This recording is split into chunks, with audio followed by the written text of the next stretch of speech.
Hey everybody, this is Rich. I use the he, him pronouns. You're watching my YouTube channel where I play amazing tabletop role-playing games with friends. This is April of 2020, and as part of the Gauntlet Community Open Gaming event, I am continuing my normal anthology campaign of Star Wars Saturdays. So this is great because we have a bunch of folks who are new playing with the Gauntlet. Welcome them with open arms. I'm so excited to have some folks on board, a few that I've played with off Gauntlet and one who I've never played with ever before. I'm so excited about it. So just real quick, the Gauntlet community is an online group, hundreds and hundreds of us across the world playing at all kinds of different time zones. And with current environment, with a lot of social distancing going on, we decided to open up the doors and welcome folks in to give this a shot, learn a bit more about online gaming. We primarily focus on small press, indie, and OSR style tabletop RPGs that we play online. And this weekend has been pretty darn successful. We have a Discord running for people to stay in communication and chat and share kudos and dreams back and forth and just kibitz, and it's been really fun to meet lots of new folks. Today, we're running a one shot of a game that I have had the pleasure of running a number of times based off of Creepy Doll Studios' One Percenter. One Percenter is this fantastic game. I believe it's still pay what you want on Drive Through RPG, which is kind of Sons of Anarchy. The RPG is the way I think of it in my head because that's how I try to run it. Sons of Anarchy, FX show that ran for a number of seasons and ended. The Mayans came on after that. They're all real good. This is set in Star Wars because you can pretty much, if you file off enough edges, you can make anything Star Wars. It's a whole galaxy, friends. That's really my thesis statement. One percenter Swoop Gang. Instead of being bikers who are on regular hogs, you're flying on swoop bikes, which are like speeder bikes, but they're tricked out just a little bit. First time I ever saw a swoop bike was in the expanded edition of New Hope. Actually, there's a scene when a swoop bike like runs in front of a giant like dinosaur creature in the middle of Mos Eisley, and I was like, "Whoa, that looks dope!" And I later found that it was a swoop, and I've always found swoops to be super cool, and I'm often a little silly, as most choppers should be. This 1% of Swoop Gang will be a one shot. We are going to be playing for about 3 hours, and we do have lines and veils in place as part of our safety tools. I'm going to quickly read those off just so we have it all top of mind. We have lines, which means these things are not stuff we're going to have in our game. Sexual assault and sexual violence, we have a line against that, and a line against harm to children. We have veils, meaning it's okay if this is content that exists in our world, but we don't want to shine a light on it. If it happens, we're going to quickly cut away, fade to black. And that's consensual sex. Like if people are about to hook up or whatever, we fade to black, move on. And we also have a veil on pandemics. That's totally a logical thing to have line and veil on. On top of that, we have our X card, which is part and parcel of the Gauntlet community. It's one of our safety tools, one of my favorites. I know it's a blunt instrument. There are more subtle and nuanced tools out there, but I call myself the Orc Lord for a reason. I like blunt instruments. So if something needs to be X carded, we'll just do that. So that's all of the preamble, except to remind folks that the time setting for our Star Wars game, and if you're wondering, like, why does Rich look off to the side? It's because I have two monitors and I stick the character stuff here. So when I'm playing, I can kind of look at you guys, just in case you're wondering why you get to see me in profile from time to time, or 3/4, I guess. But anyway, this is set on Corellia. What is Corellia? That's the planet that Han Solo's from. So if you watched Solo, a Star Wars story, the place that he and Kira were on. If you didn't watch that movie, I mean, it's not the best Star Wars movie, but it's a Star Wars movie, and it's better than the prequels, in my opinion, by like a long shot. I had fun, but anyway, it's a densely industrialized world. It's bordering on cyberpunk, the background, a lot of smoke up in the air, lots of factories. In fact, friends, because it's Zoom and because I can't help myself, I will quickly change my virtual background to Corellia. Bam! Bam! I'm next level or something. I'm bragging about myself. I need to shut up. The time setting is after Palpatine has died, and the Empire is in the process of falling, but it's not gone yet. And let's just say the only thing that's officially true is the original trilogy of movies. We can bring in, just like Disney, we can bring in whatever we want from the expanded universe as we see fit. I'm using a bit of the expanded universe in that if you read Wikipedia, it's kind of my Bible. I love it. Wikipedia talks about Corellia and says that they hung on, the Empire hung on to Corellia for a number of years as the New Republic was rising. And I'm just kind of leaning in towards that, the idea that the Empire is still in control of Corellia, but the rebellion has triumphed over Palpatine and the Empire is in the process of falling. So we're just months to years after Palpatine dying at the end of Return of the Jedi. As far as we know, he fell down a shaft, so he's as good as gone. We'll never see him again, because falling down a shaft in Star Wars is a guarantee that you're dead forever, unless it's a Sarlacc pit or a shaft. So now we're going to go around the horn and have folks do brief introduction of themselves and then tell us about their characters. Yes, I'm asking you to tell me about your character. Once we've done all that, we'll figure out how you guys function as a gang a little bit, your rival gang, and then we'll jump straight into some fun. So let's go ahead and have Steven lead us off. Good morning, Steven. Tell us about yourself and your character. Hi, my name's Steven. I use the he, him pronouns. Today I'm playing Rook, who uses the she, her pronouns. Rook is human. Her actual name, Rook is her Duracrete name, but her actual name is like Melina Fess. She's super mouthy and is, she goes around and tinkers with things and, is looking to get, a better bike, trying to make it faster, that kind of thing. And I think that's about it. Yeah. Out to make a Nice. quick buck. I really like your combination of your high jaw and high tools, as well as being really good at theft, smuggling, and robbery. So it seems like she's custom built for all this awesomeness. Great. Thank you so much, Stephen. Blaze, if you could introduce yourself, tell us about your character. Hi there, my name is Blaze. I also use the he, him pronouns. I'm from Ottawa, Canada, and I'm playing Loverboy. He's as on brand. I tend to mostly play Trandoshans when I play Star Wars. So I'm going to go a bit against type with my Trandoshan, and I'm going to have him be like a cool, suave character who, can talk his way out of most problems and talk other people into, into doing whatever he wants. So I'm so his real name is Gesh Kradsik, I think. And Gesh has been he was brought to Corellia from like one of the ships. Maybe like his parents were, maybe they were owned by someone or something, but he managed to escape. And he's just trying to find a way to, so he's trying to make the best out of the situation. He understands his place in society in a way, but like he just wants to be the coolest person around. Real quick, so Loverboy, he was brought here. How long ago was it? Like, how long has he been? Oh, like he barely remembers.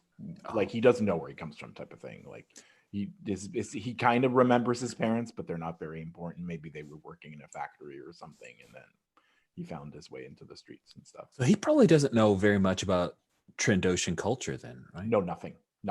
Oh, wow. That's fascinating. I like that a lot. That's cool. Just Trandoshan culture, we're going to lean on Blaze. He's our expert, but usually it's pretty warlike. They don't like the Wookiees. They hunt Wookiees, that kind of stuff. So yeah, that's a nice place. I love that. Greg, please introduce yourself. Tell us about your character. Okay. I'm Greg. I use he, him, and so does my character. I'm playing Amp. This is my first time on the Gauntlet, so it's a pleasure to be joining you guys. Amp is a young Corellian, maybe in his mid-20s. He was active during the rebellion, but not necessarily in an official capacity. He was just sort of wanted to join in, but was kind of doing it on his own. He's not a people person. He's good with things, but so all of his expertise, all of his criminal skills, basically involve not having to interact with anybody else to do it. So he's kind of rebel at home, kind of thing. Yeah. So he would take it upon himself and maybe loosely affiliated with some other people to blow up an installation or break into a computer system or something like that, just to help out. But now he's just now that that's all over, he's just looking for a way to fit in, a way to make a living, a way to scrape by in the harsh world of Corellia. Curious. So it sounds like maybe he was part of a rebel cell early on.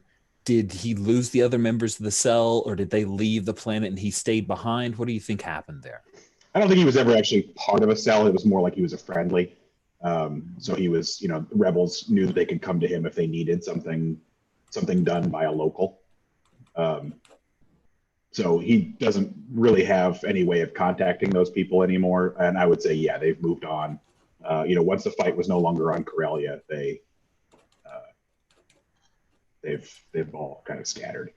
Okay, cool.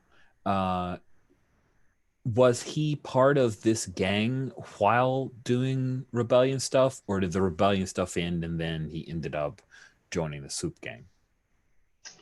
I'm open to either possibility. I guess I don't want to define for the rest of the group how long we've been together. Okay. Yeah, either one works for me. Okay, that sounds good. Sweet. John, introduce yourself. Tell us about your character. Good morning. I'm John, better known as Harrigan in virtual space. I'm playing character known as IX-15, a droid, better known as Ixie. I should say as well that this is also my first time on the Gauntlet. Appreciate the opportunity to play with Rich and the gang. Have been a fan for a while in terms of podcasts and all the different stuff that the Gauntlet produces. So it's fun to actually join in. So Ixie is a sanitation droid. So he's been doing a lot of crap jobs on Corellia for a long time, but he was grabbed and reprogrammed by our rival gang, whoever they turn out to be. So his primary function moved from sanitation and cleanup to assassination. He doesn't like this very much. So he used to look after a collection of, I shouldn't say look after, but partially protected and sort of mentored a collection of orphans and, gutter snipes down in the bowels of Corellia. So a bunch of kids, and depending on who directed this movie, they're either going to be on screen a lot or not at all. Depends on who's at the helm. But basically his old life of sanitation droid helping look after, wayward children is gone. And he's been a murdering droid for a number of years. But I'm hoping the new gang will have grabbed him, whether it's in the distant past or whether it's relatively recently. And he's now able to kind of get back to his roots of, helping look after people. He has a heart of 3, for example. So he's a very soulful kind of character, but his skills are still reprogrammed and he's all about violence. So that's it. I love that juxtaposition, John. That is really cool. Yeah. So got some kids. That is a really interesting backstory. Yeah. Cool. Awesome. Thank you so much, John. Which we can totally ignore if we need to, Rich. It can just be off screen. I actually am pretty interested. We'll see how it goes. All right. Darren, introduce yourself. Tell us a bit about your character. Oh, okay. So, Spackle is an Ithorian, and fairly early in the rebellion, his smuggling crew and ship was all seized, and his crew was taken away by the Empire. So yeah, he's stuck on Corellia. And without his crew or his smuggling operation, he fell into the Swoop Gang. And yeah, definitely not a fan of Corellia. His home planet is a lot less developed. So, he started off like living with nature, being a pretty spiritual guy and stuff. And then when I guess we'll call it the Star War started, he really felt the need to oppose this galactic empire and leave his home. So yeah, he's kind of happy that the emperor died, and things are not going well for the empire, but he's still stuck on this imperial hoodoo hole. So yeah, he's kind of a crotchety old guy to some extent. Not as good with his hands as he used to be, but still fairly handy with a blaster, good on his swoop bike. And his name Spackle comes from him kind of being the glue between people. So Nice. yeah, he's definitely kind of like he's not the leader, but he's kind of like looked up to. He's more experienced and older than most people in the gang, and yeah, kind of his holdovers from. So he is good at smuggling. He's gotten very good at bribing, living on this massive bureaucracy. And yeah, as I was saying, he's pretty handy with weaponry. So usually, if there's someone who needs to be taken out, he's one of the people called. Cool. Just from a mechanical perspective, Darren, Yes, sir. if you were about to shoot somebody, you would be using the tools Oh, tools. stat. Okay. Yeah. So just wanted to give you that heads up. Since you mentioned a couple times that he's good at shooting, you may want to swap out a couple stats to get it from a 1. That said, if you're shooting to murder somebody, you get to bring in that expertise, and that'll give you a bonus. So that'll make you a little bit better at it, but you may want to do that. Oh, okay. Cool. Thanks everybody for introducing your characters. They are a cool gang of miscreants and misfits, a found family, as it may be. Let's talk a little bit about your Swoop Biker Club. What I'll do is, rather than you guys chat for a really long time, we'll just come up with a few ideas, and then we can jump onto your swoops and go. So we'll start off with Rook. How long has this Swoop Biker Club been in existence? Is this a thing that's been around for a while and you guys are just the latest generation? Or is this something that just recently formed up?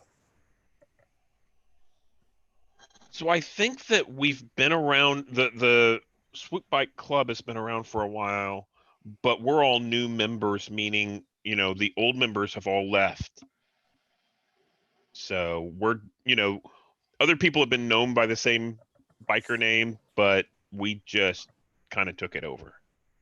Okay, cool. Did you were you brought up as prospects and worked your way into the gang, kind of working through the standard like a regular Earth biker gang, or is it a thing where you just picked up the mantle of it? So I was kind of recruited, and I was like a lower level person, and then something happened, and we all moved, and I moved up.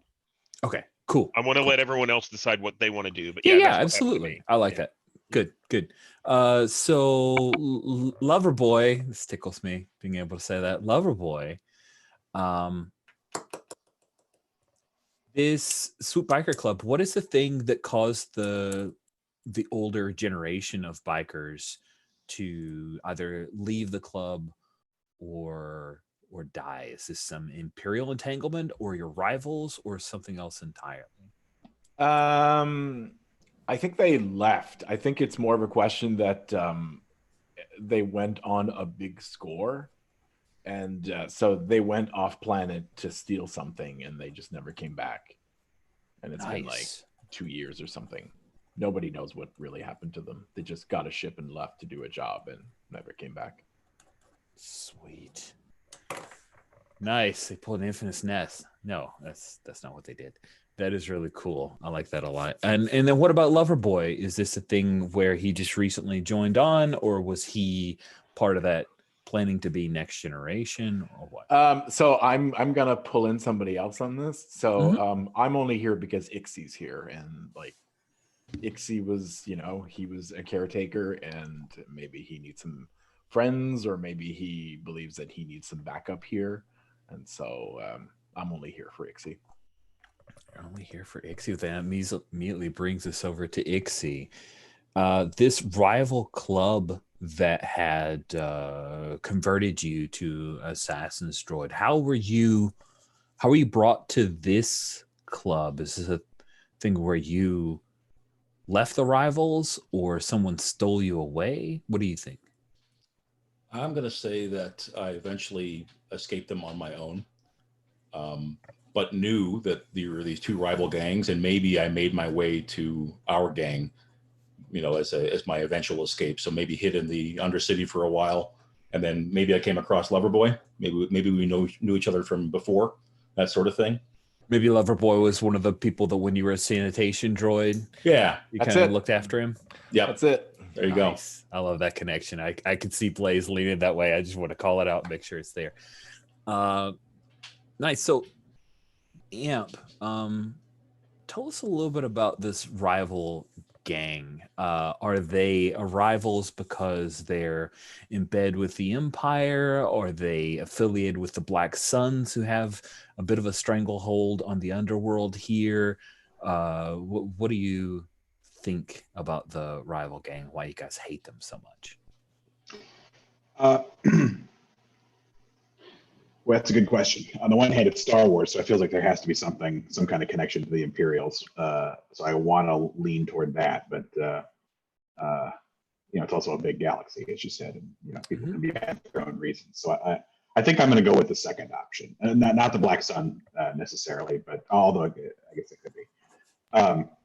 But yeah, they're just bad guys for their own reasons, and that doesn't mean that they won't kind of work toward ends that also serve the Imperials, but they're not Imperial agents or anything.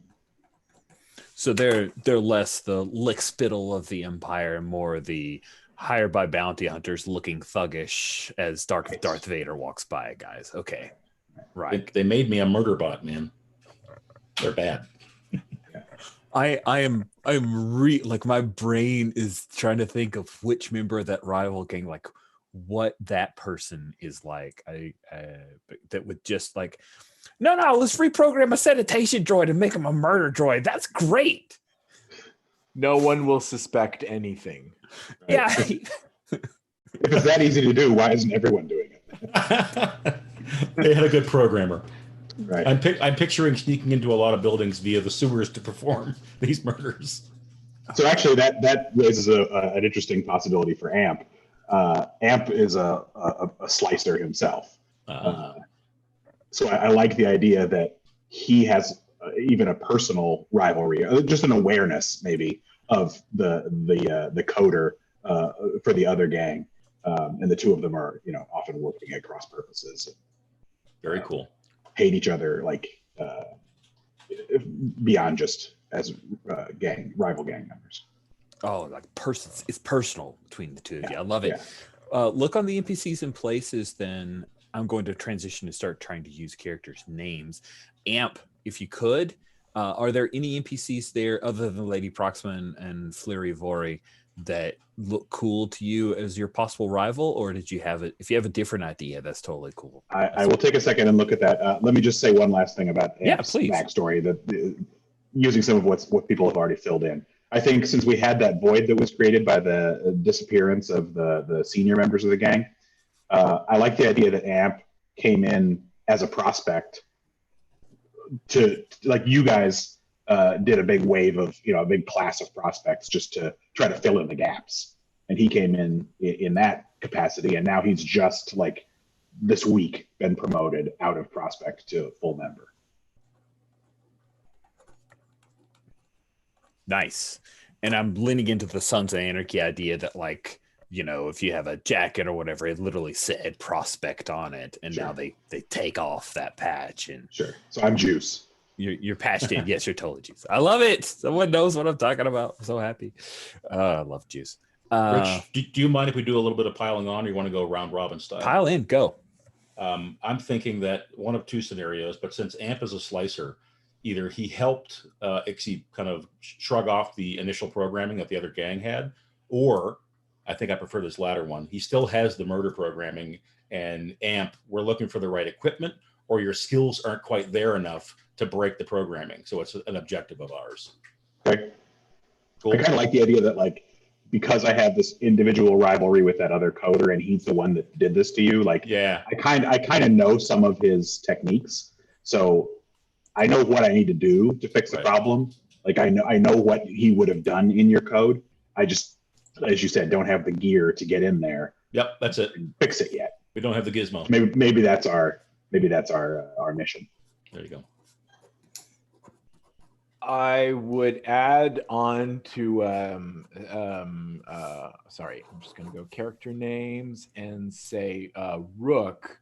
Were you like trying to fill in the gaps because you felt that other gangs were like just going to pile on to whatever you owned?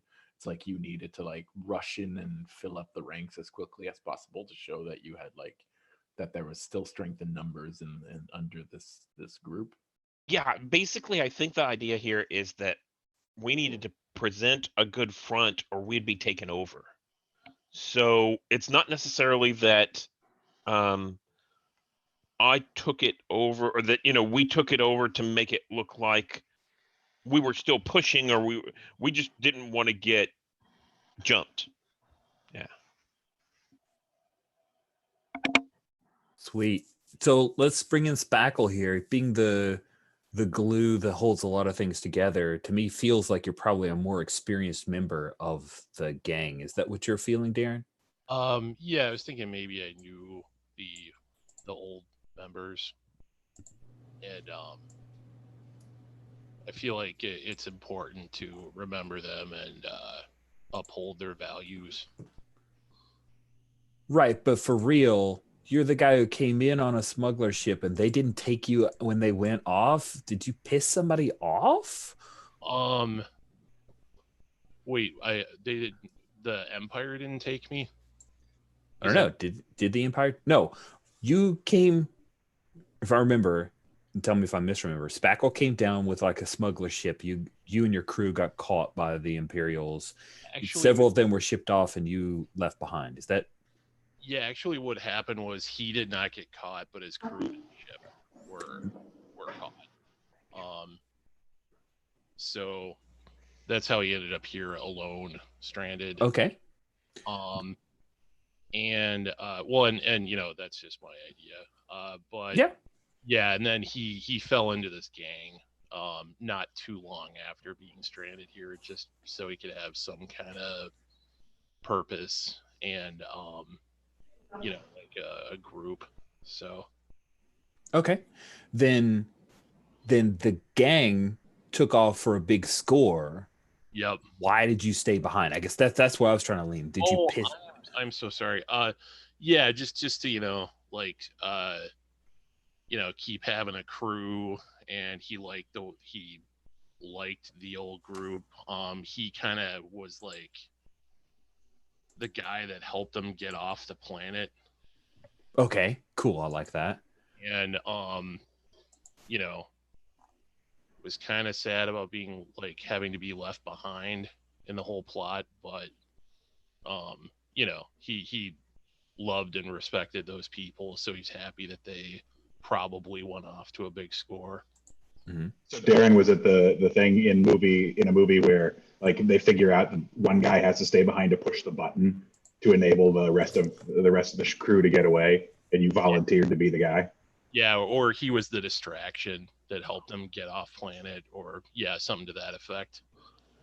Maybe he was even planning on being on the ship, but got caught behind, so he had to watch them go. Yeah. Heartbreaking. Oh, you had Just your like chance to get off E.T.. planet. Yeah. Love it. He just likes Corellia so much that it would be extra tragic.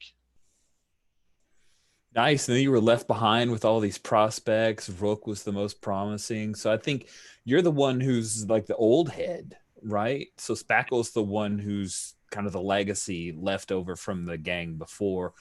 Rook was the most promising prospect. She came up, and Loverboy probably about the same time. And then Amp has just recently been moved in. Ixie, I don't know. How does everybody feel about a droid being a member of a Swoop Bike gang? Does anyone have a, like, I'm not entirely sure about droids kind of feel? Or is everybody 100% on board with droids being sentient individuals? I'm trying to think. Spackle would probably say something like, I have met flesh and blood that is less artificial or more artificial. Sorry. Cool. So he's cool with Ixie being a full member of the gang then? Oh, yeah. What, Nice. what's the big deal about a droid? All right. Anyone have an idea of a cool Star Wars animal that could be part of your gang's name? Womp rats. That's crazy. I like that. So who wants to throw out a color that is your color? Like, Black Eagle, so it's the blank Womp Rats.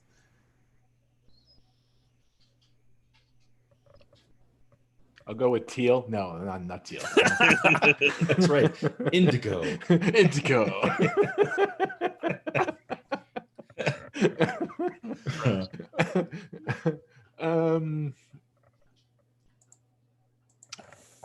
Thinking of adjectives. Sanguine? I don't know. Oh, sanguine womp rats. All right, there we go. Sanguine Womp Rats. That works for me. It needed to be something like that. Red, blue, green don't work. No. Eggshell. Yeah. It could be that they actually took womp rats because if anyone used it as a way to laugh at them, they would be made an example of. So it's like everybody takes it very seriously. Nice. And so Corellia has a lot of Womp Rats, or Womp Rats are this thing that exists on other worlds that maybe Spackle told you about. Well, but are we suggesting that we named the group that after our generation took over, or are we saying that that's the old name? I'm open to either. Brooke, which do you prefer? I prefer this is the old name. Okay. Yeah. Cool. And then Spackle, are Womp Rats on Corellia? Like, you could find Womp Rats, or is this a thing that from the outside Womp Rats are something that maybe you don't know exactly what they are? You just have a common knowledge of, no, these are what Womp Rats are like. No, I think Womp Rats came here. As the story goes, Womp Rats came here from a ship from Tatooine and kind of multiplied. Nice.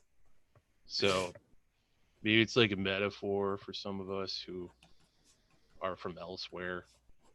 Isn't that a thing with rats in the real world, that Right. because they traveled in the holds of ships, that's why they're everywhere? Yep. Can we actually say that the Womp Rats, kind of infested and they spread everywhere because there's no natural predators? So they're actually a common like street food. It's like dirty street food. Oh yeah, that's great. Rat on a stick. Yep. Do they have a state fair here? they have an imperial affair. Yeah. That's good. So the sanguine Womp Rats, we know what Womp Rats are on here, and that really colors the way people who don't know might perceive you. Let's talk real quickly about the rivals. Then we're going to take a bio break, and then we're going to immediately like jump straight into some play. We already have a motivator here. We need some gear to be able to reprogram Ixie from his assassin droid stuff. We probably need to make a few credits just to keep things going. So we got lots of stuff we can do, but let's talk a little bit about our rivals. So we've got these rivals who they have connections with criminal organizations. They occasionally might work for the Imperials. Do you imagine that these are rivals who are like, you're the Womp Rats, right? So are they like really well funded and have sleek swoop bikes, or are they struggling just as much as you guys and will take whatever job they can? We'll ask Ixie since he came from them. I actually prefer if they're a similarly rough-edged, not sponsored by the Imperials. They're a gang of ne'er-do-wells, really bad guys. If we're the gang who have hearts of gold, they have black hearts. Put it that way. Mm. I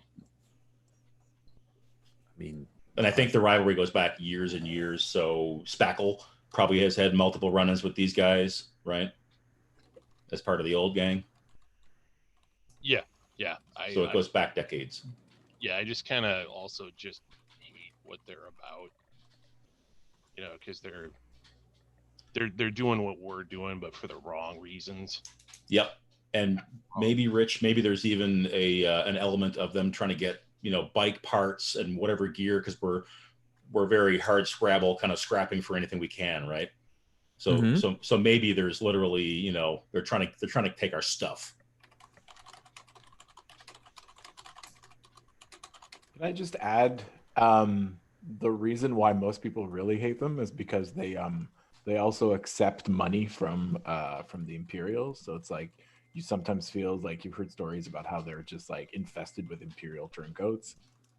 Oh, you know what I really like to pile onto that? Maybe there's like, when the Imperials want to deeply investigate the lower levels of Corellia, they use this gang to do it, right?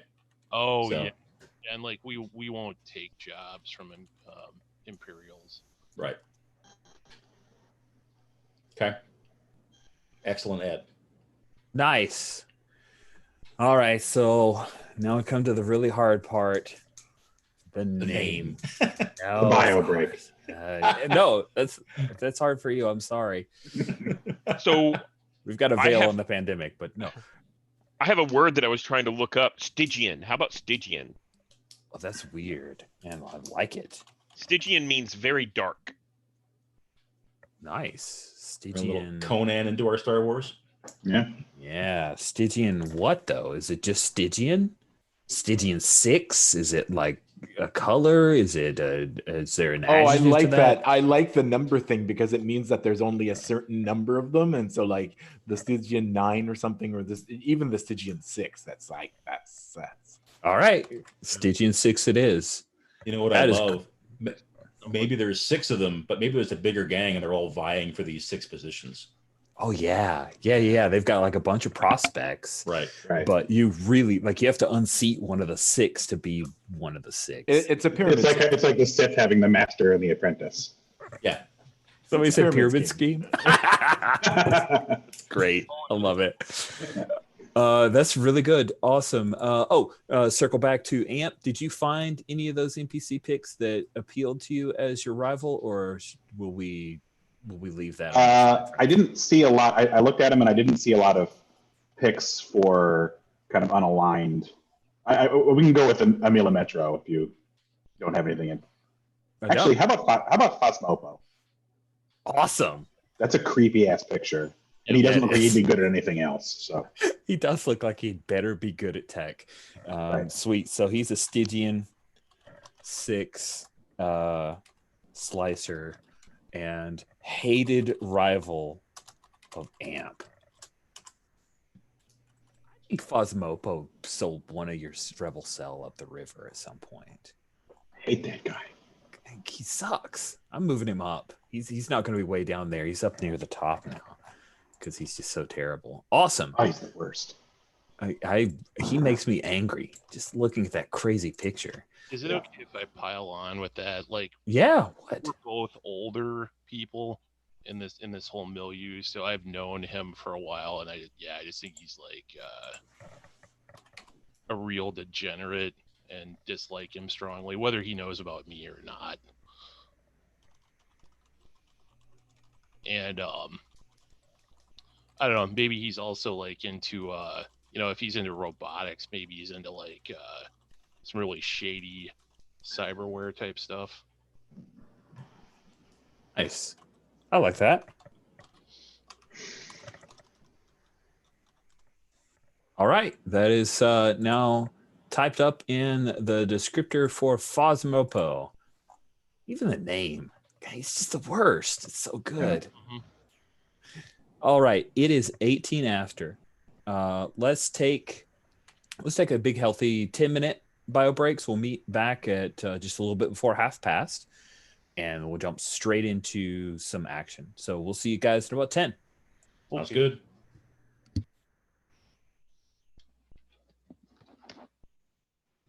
This is the earliest I've ever gamed in my life.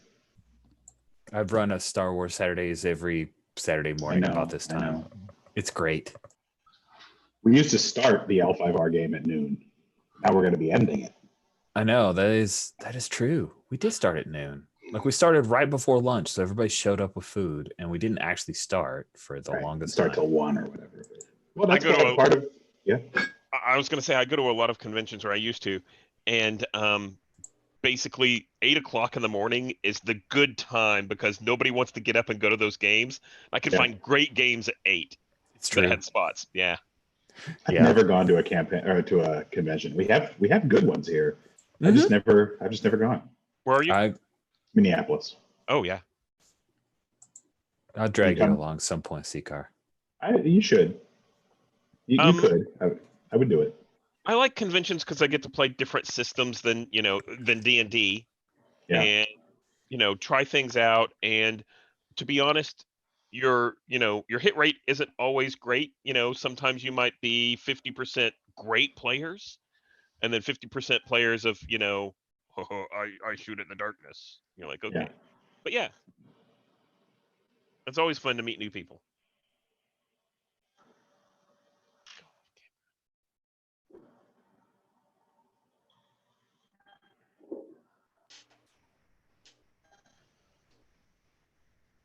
We'll be back in a few. Okay.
Darren, are you there? Yes, sir. How you doing? Oh, I'm doing all right. Was I loud? No. You were actually a little quiet, maybe. Oh, okay. Yeah, I couldn't tell if you knew I was here. Oh no, I just heard like a pop or a click or something like that. You just, I don't know, moved a cup or something. Okay. So no, it wasn't loud.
So Greg and Harrigan, you had both played with Rich before, is that right?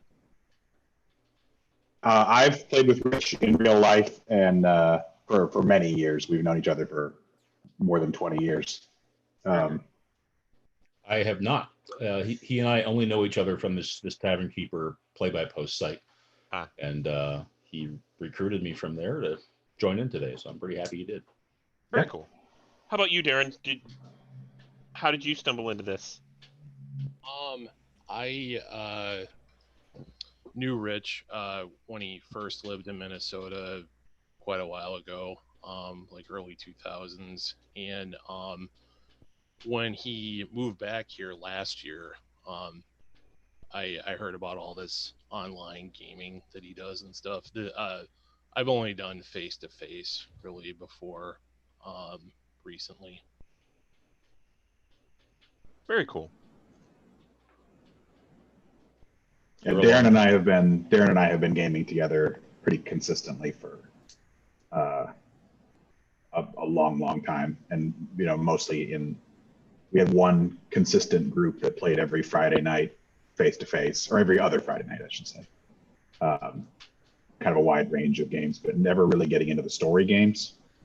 So Rich has been getting us to try some things that like 1%. Stretch our and we played always... I'm sorry, go ahead. No, go ahead. I was just gonna say, Rich has written his own kind of hack of 1%ers, right? The superhero one, Hit the Streets. Yeah, got it. Darren and I have played that with him a couple of times and really enjoyed it. And Rich and I are actually working on another hack for a cyberpunk themed version. Very cool. Nice.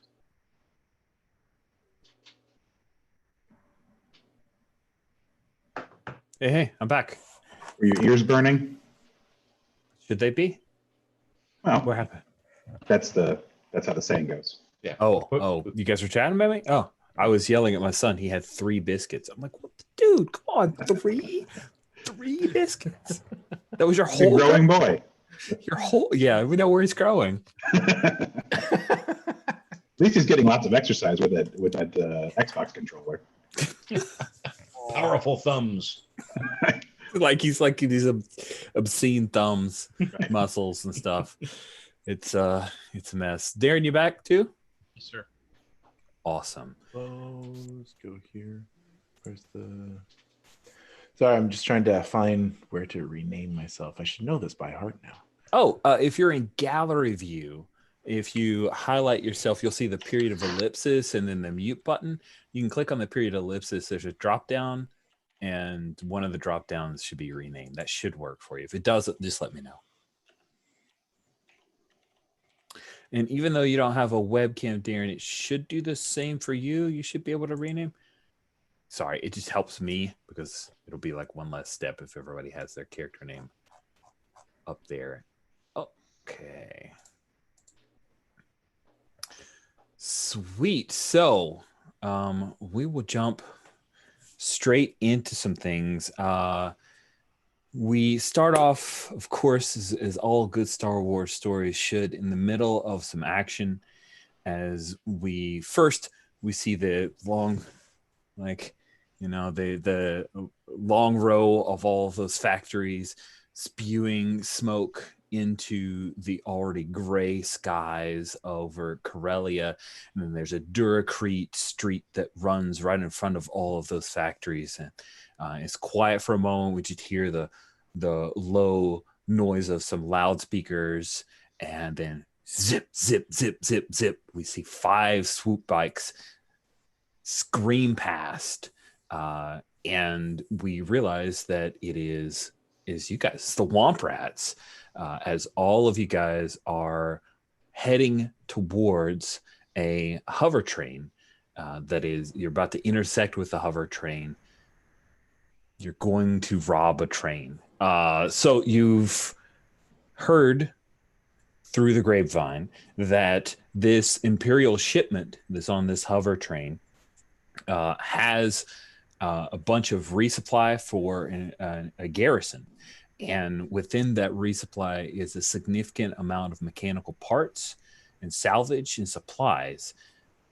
Among that is more than enough replacement parts for AMP for you to be able to work on ICSI.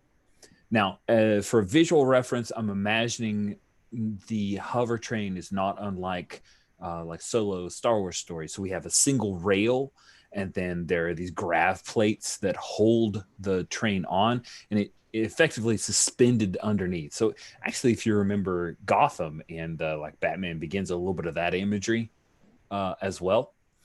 So it travels very fast. It's a bullet train, which is great because you guys are in swoop bikes, which are also real fast.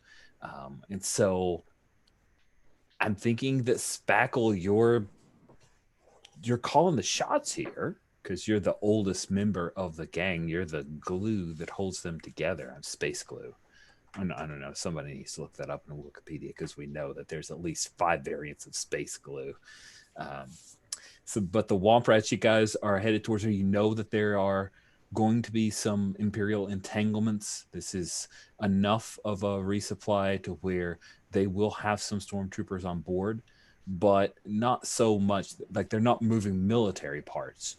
This is effectively a resupply for the garrison's supply depot.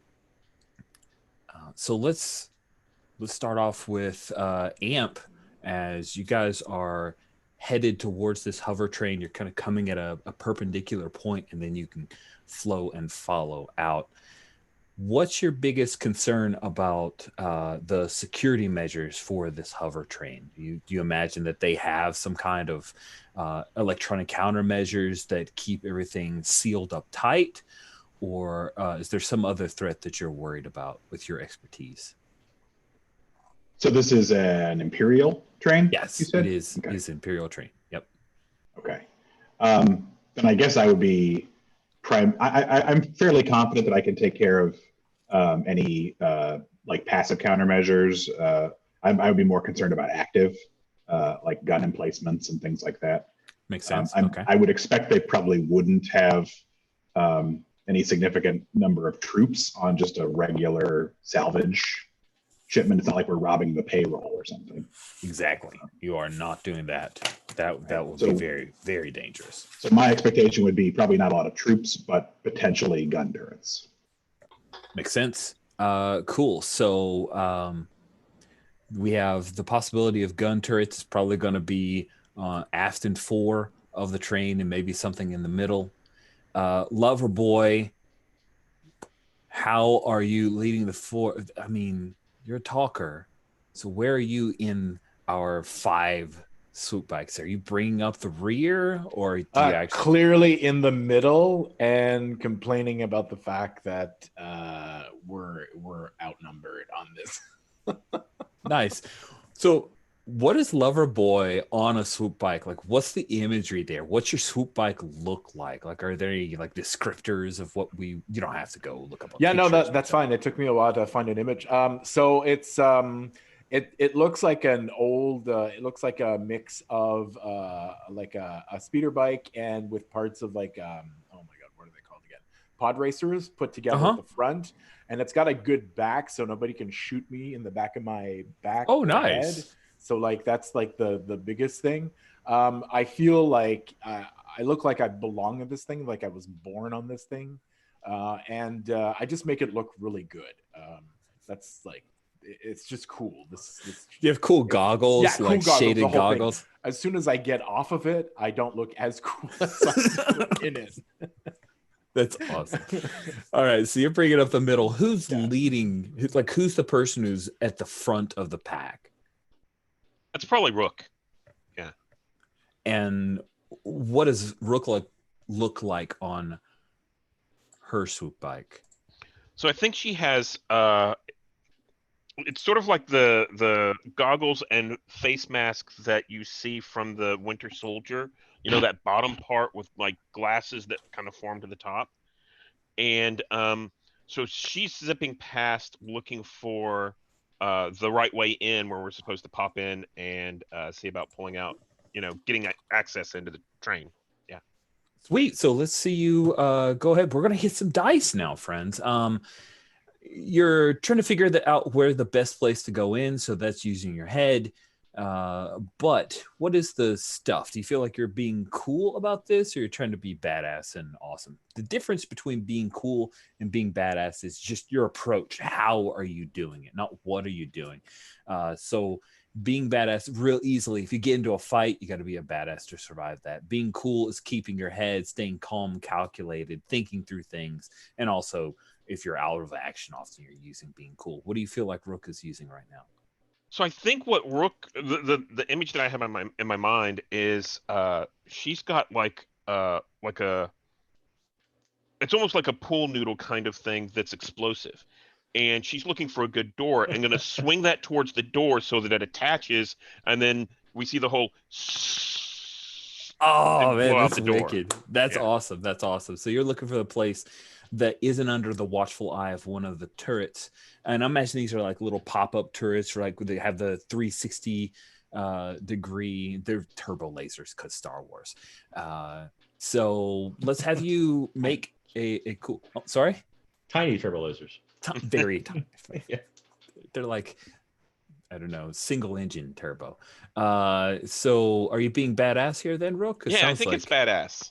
All right. Yeah. Badass. And are you scoping it out, or do you think you're just gonna like roll up there and pull it off?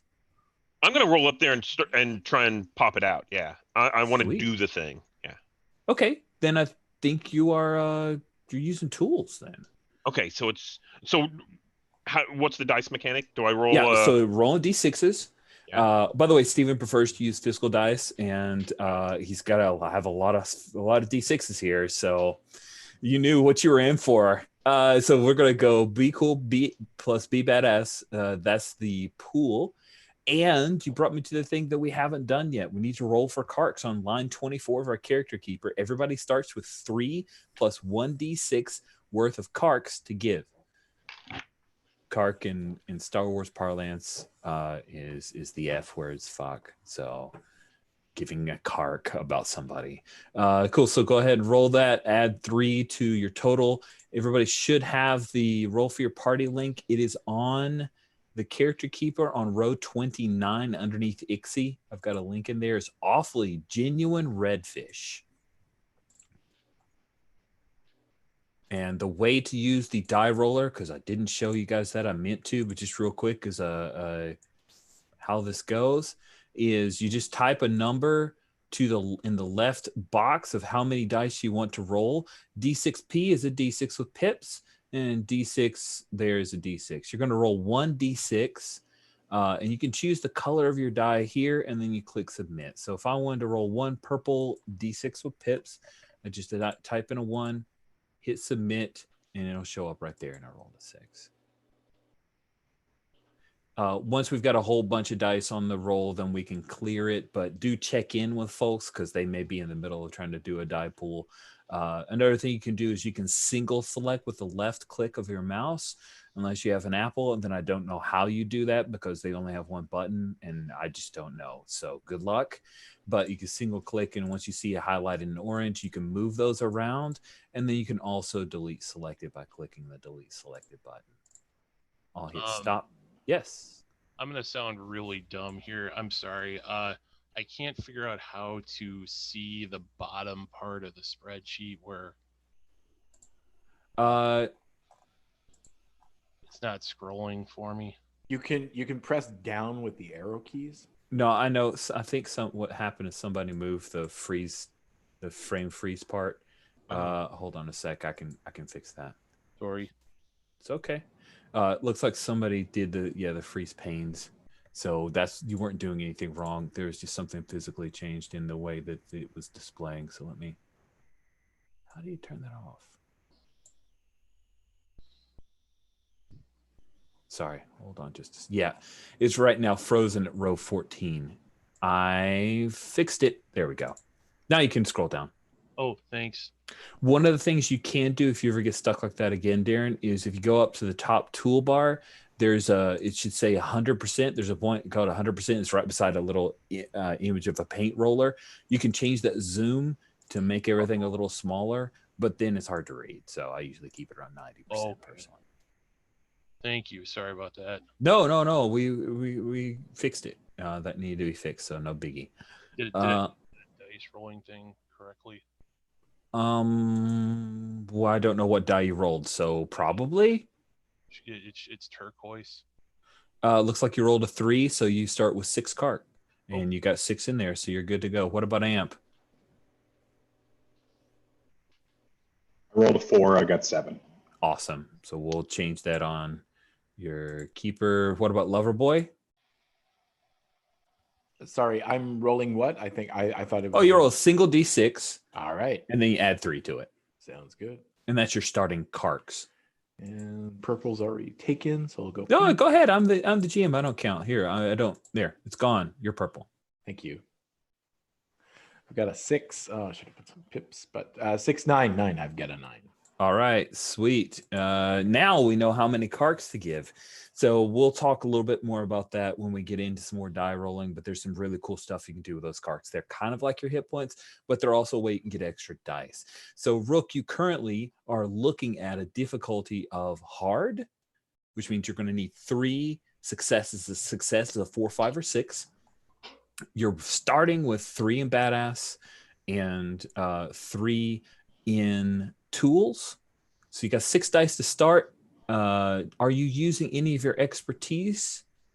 So I have theft and robbery. Either of those, it seems like. Theft seems like it would. Yeah. Okay, cool. So that'll kick in another one. So you now have 7 dice to roll. Do you want to spend any of your own carks to give yourself more dice to roll? I think I'm okay with these dice. All right, roll 7d6. He's got a die. He's got 4, a 5, or cool 6. Dice tower. Yep. Looking for a 4, 5, or 6. I got 4 successes. Cool. Now, because I did not say, hey, tension's involved in the roll, then those successes are fine. There is one little thing. If something's really intense, and the possibility of you getting hurt or messed up while you're doing it, I will say tension's involved in the roll. And that means you're still looking for a 4, 5, or 6. But if any of the other dice that aren't 4, 5, or 6 are 1s, they'll drain you of cark. So you'll lose those hit points even though you're successful. Roles in this game are more about resolving the conflict than discrete tasks, like in a more conventional RPG, right? So you got how many total successes? I'm sorry. 4. 4 successes against a difficulty of 3.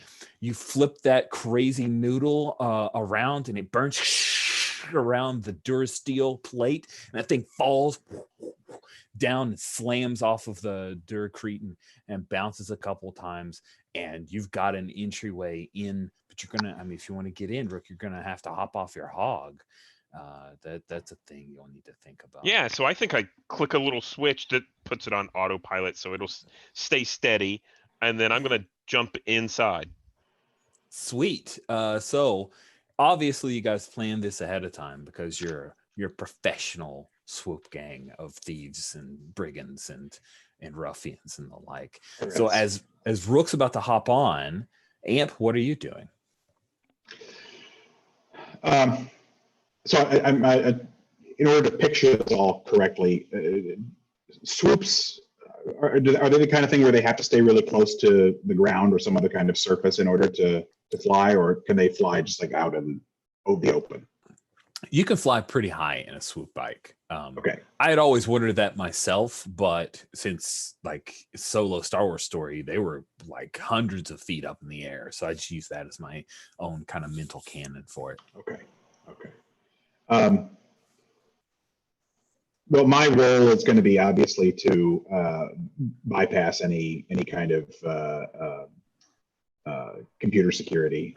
Well, hey, guess what? Somebody just cut a hole into the train, and there's an alarm going off. You want to do something about that? Yeah, let's let me spot the panel that would control that and get to it. I suppose it's I'm going to say that the panel is on the outside of the car because, of course, it totally makes sense. No one's supposed to be on the inside of the car. No one's supposed to be on the inside of the car. So you're going to be flying in and trying to do some slicing here to turn off the alarm. You're definitely using tools. You're slicing, so that gives you a total of 4 dice to start. Feels like you're going to have to be badass here. I was actually thinking the opposite. I was thinking I'm all about like trying to keep a level head, trying not to panic when the alarm is going off. No one's going to look at what I'm doing and think, "Wow, that's a badass." That's true. You're just being support. I'm typing into a little keyboard. That would be some hacking. Yeah. All right, cool. So we're going to set this difficulty because you need to do it quickly. We're going to say it's also hard. So you need 3 successes, and tension is involved in the roll because there might be some countermeasures. Okay. I am going to spend 1 kark. Okay. To give myself an extra die. So that gives me 7 dice to get 3 successes. That's pretty good. I'm going to clear the dice. Yes, please do. Everybody the head up. And so now you've got a nice clean workspace. Clean workspace. That's what we like. So I would prefer to normally to roll more than like just barely twice the number of successes that I need, but I don't. Yeah, so I did get a 1. I have 4 successes and I got a 1.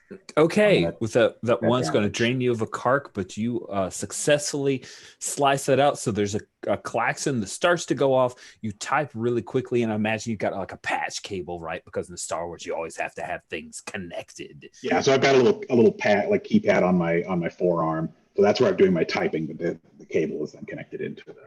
Totally. I love that idea. That's super dope. Sweet. So you like slide in, you flip open the panel, patch in, quickly slice it, and turn off the alarms. So now it's no longer. It's not as quick as I would have liked because I did take some damage. So I had a moment of like little perspiration as I'm like, damn it. Nice. I love it. Made 1 mistake. Sweet. So the external alarms that would have communicated back to the Imperial garrison are shut down. Ixie, you see one of those turrets on the back. It kind of pops up and is starting to take aim on Rook or possibly her bike. What do you do, Ixie? All right, so when the camera zooms into Ixie, we see his swoop for the first time. Yes. He's got a chopper. So he's doing one of these. Oh man, so you got the cool ape hanger style. Yeah, they're like way up and 3 engines in the back, bright blue ion, very much an oscillation as he goes by. Yes. So what he does is he's flying along like this, and then he pulls over very hard right towards the train, right towards the turret, stands up in his seat, and here comes a blade out of his arm that we hadn't seen before, which is part of the assassin kit that he's got. And he's going to try to skim right alongside the train and swipe and cut the turret right off the train, or at least cut the power couplings. That is so badass. Please do not ask me to roll cool because that's super badass. It's not. It's not cool. It's so cool. Sounds like hands. I think we'll go with hands because you're using a sword. That sounds awesome. So you're using hands plus be badass. It sounds like you're damaging or breaking someone else's dwang, right? So we'll call some vandalism there. So you are starting off with 7 dice, and this is a turret. It's made to kill people, and what you're doing, trying to shear it off, tension is involved in the roll. I'd say this is cracking hard, man. This is crazy, go nuts, bananas what XC is about to do here. Now, before you roll those dice, let me say there is a helping mechanic in 1%er and 1%er Swoop Gang. If anyone wants to say, I give a cark about what you're doing, you just tell us how it is that you're helping out, and you can throw a cark, spend one of your own cark, and give an extra die for XC to roll. And it looks like Loverboy might be. So what I'll do is I'll confuse the targeting computer by actually just like swinging like close to it, so it puts the target on me instead of him, and then I'll give him a cark. That is awesome. Sweet. So you have an extra die to roll there. You're sitting at 8 dice. You need 4 successes. So you want to spend any of your own cark, Ixie? I'll spend 1. Okay. So, and I've only got 5, so that takes me to 4. Yeah. Now, here's the danger, right? You may succeed, but lose a lot of cark in the process, and we'll figure out what that looks like if that happens. I'm well aware. So that's 9 dice. Is that right? Sounds like you got 9 dice. Yeah. You All had 8 clear. and 9 all from clear to Loverboy. roll. Yeah. Okay. I need to use the pips. Oh yeah, you do. Uh-oh. Only 1. That's not so Yeah. bad. 1, And 2. 4, 5 successes. Is that right? And I imagine this is like a vibro sword of some kind, right? So Sure. Oh, Sure. sweet. So we hear that thin whine. There were vibro knives in a episode of Mandalorian, and I honestly got like just a little too excited about it. So you slice that turret off, and we'll say that during it there's a little bit of an explosion, and that's how you take a couple dents in your awesome sanitation droid carapace. But yeah, you take that thing out before it ever had a chance to fire on Rook. Rook hops in. She's in Spackle. You see that Rook has infiltrated. Amp's taken down the security system, so it's not calling out. It's not phoning home right now. Ixie took down the turret with a bit of Loverboy's help. What you doing, Spackle? What are you up to? This isn't really my wheelhouse, so I think I'm hanging out, and I am kind of the lookout, and I've got my blaster out in case I see any like stormtroopers, or I could even be trying to take out the aft turret. Oh yeah, let's have you take a shot at that aft turret. If so, then you guys are going to be able to basically boogie out of here without any turrets or anything else being able to shoot after you. So let's see you do that. Because you've had so much success with Ixie taking things down, this is going to be just a regular hard roll, but you're going to have to dial in. Are you using like a blaster? Do you have blasters on the end of your swoop, like a speeder bike on the forest moons of Endor? I think there's like, there's a single cannon, but also he's always carrying those like short squat blasters the scout troopers had in Return of the Jedi. Yeah. That's his weapon of choice. He's like holding the bar with one hand and his blaster in the other, and he's kind of, one of the things that he's recognized for is he doesn't have anything on his head except for a gas mask with one filter for each mouth. Nice. That's cool. Size. Like that gassy, image. like polluted air of Corellia. So he wears a gas mask a lot, and his bike is like it's kind of like the Millennium Falcon, where a lot of people would look at it and go, that's an old bucket of bolts, but it's actually like been it's been a work in progress. It's like it had it's always getting like repaired with things that look like they're out of place, but they're not. So it's Mhm. kind of like a lumpy looking Hulk of a swoop bike. Nice. I can totally imagine the sound designer for that. There's like this heavy bass, but there's an occasional like weird rattling sound and Yeah. maybe even a whine when it goes by, but it just keeps moving forward. That's awesome. So It's got kind of a weird foghorn, kind of like nice. the more the high pitched whine. It's more like when it goes by things. I dig it. That's awesome. So let's build your die pool. You're definitely being badass. It sounds like if you wanted to say I'm shooting with the gun that's mounted to my bike, you can roll with Hog. But if you want to use your cool scout bike blaster, then you'd be using tools. Oh, okay. So it would be Hog plus being badass if I use Uh-huh. Yep. That's Okay. how you build that pool. So being Wow. badass, 3 dice. Hog is 3 dice. You got 6 dice starting off with. Do you think any of your expertises apply to what you're trying to do? I don't know if murder would apply because it's just a mechanical device, but I mean, I'm definitely good at shooting things. Okay. Yeah, I agree. I think that vandalism is probably better for an expertise of breaking stuff. So we'll say that you just got the straight up 6 dice. You're looking for 3 successes. Do you want to spend any carks to help yourself out here? I will spend a cark. Okay. You got 7 total dice. Do you want me to clear dice for you?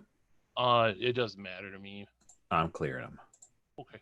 What color are your dice? Turquoise. All right.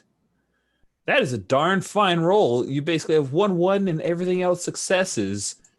What does that look like when you blast that open? Is that a thing where you hit it like right in the barrel and the thing blows up, or what?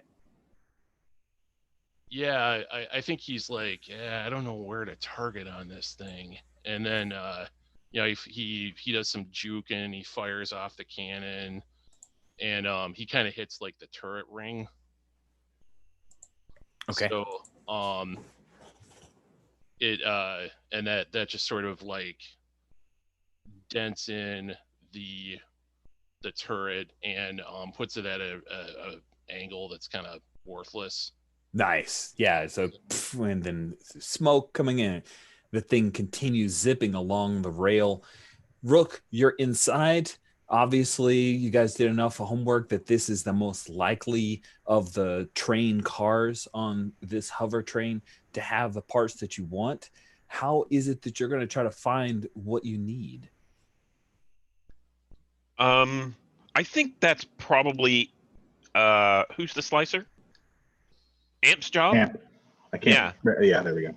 Yeah, I think Amp is probably the one who we get in, and I'm going to depend on Amp to go through the inventory list.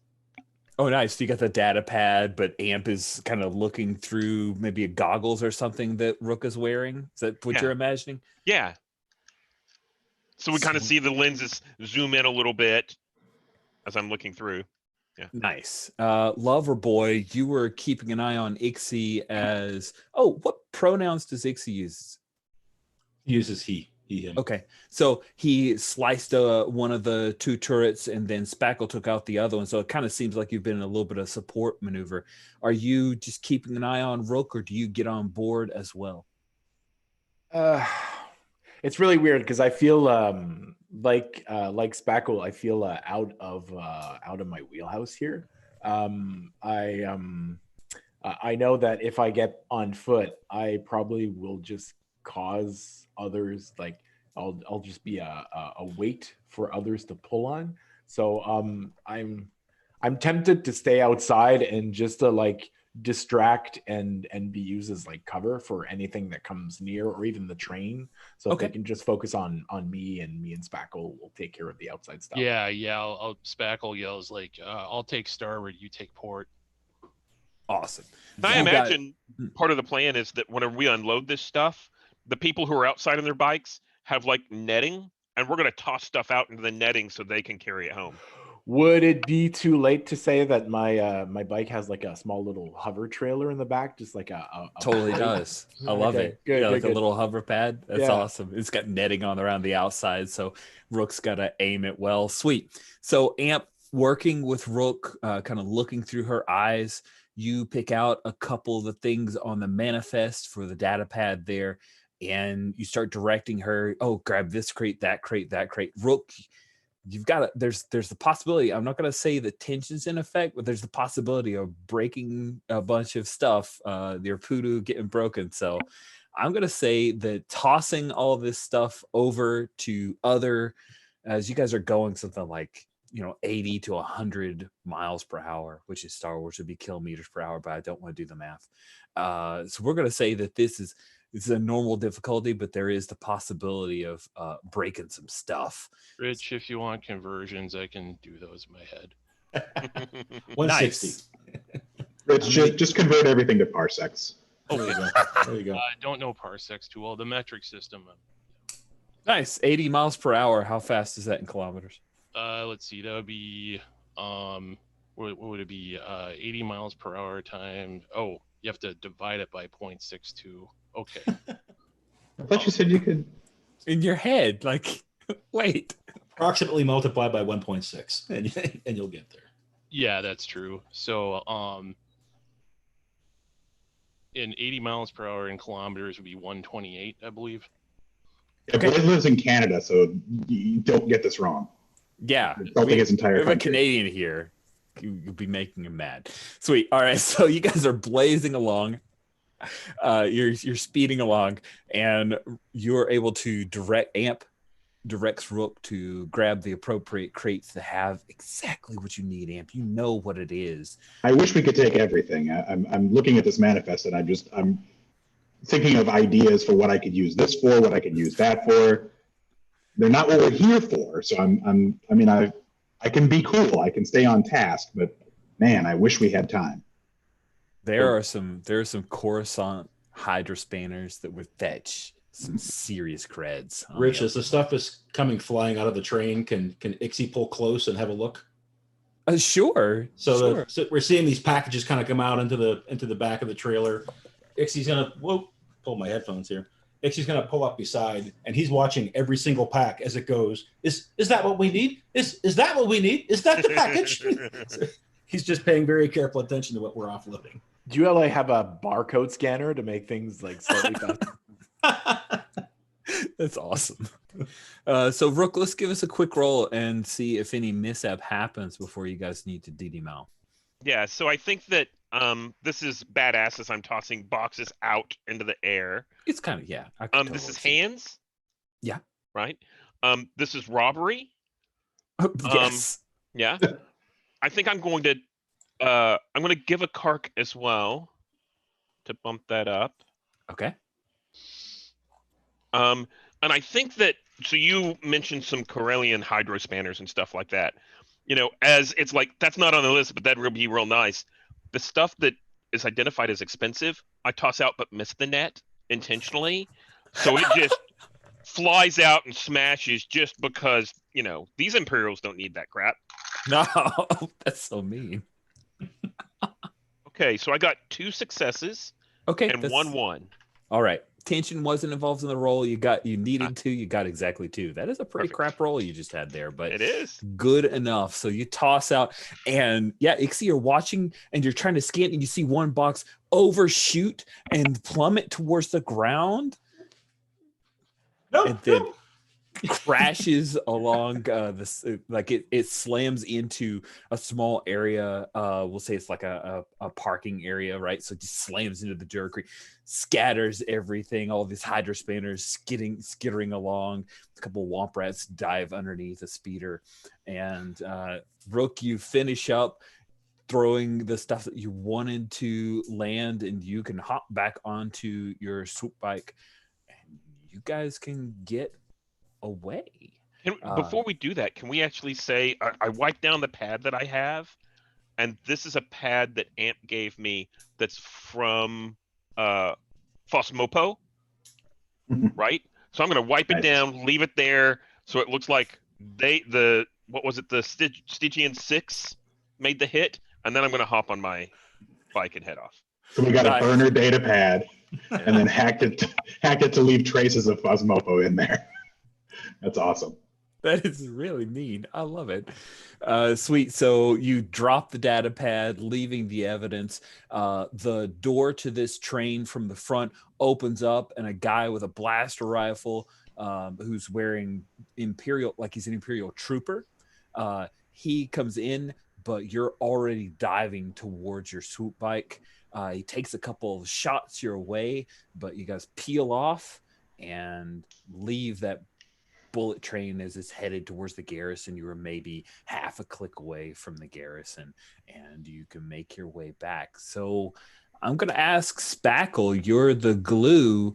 Where is it that you guys normally, like, do you have a warehouse where you have your stuff? Do you have a garage that you guys run stuff out of? Or is it mostly like a old apartment complex? Where is it that the gang hangs out? Where are you going to end up? Where's our next scene taking place? I think a big bribe was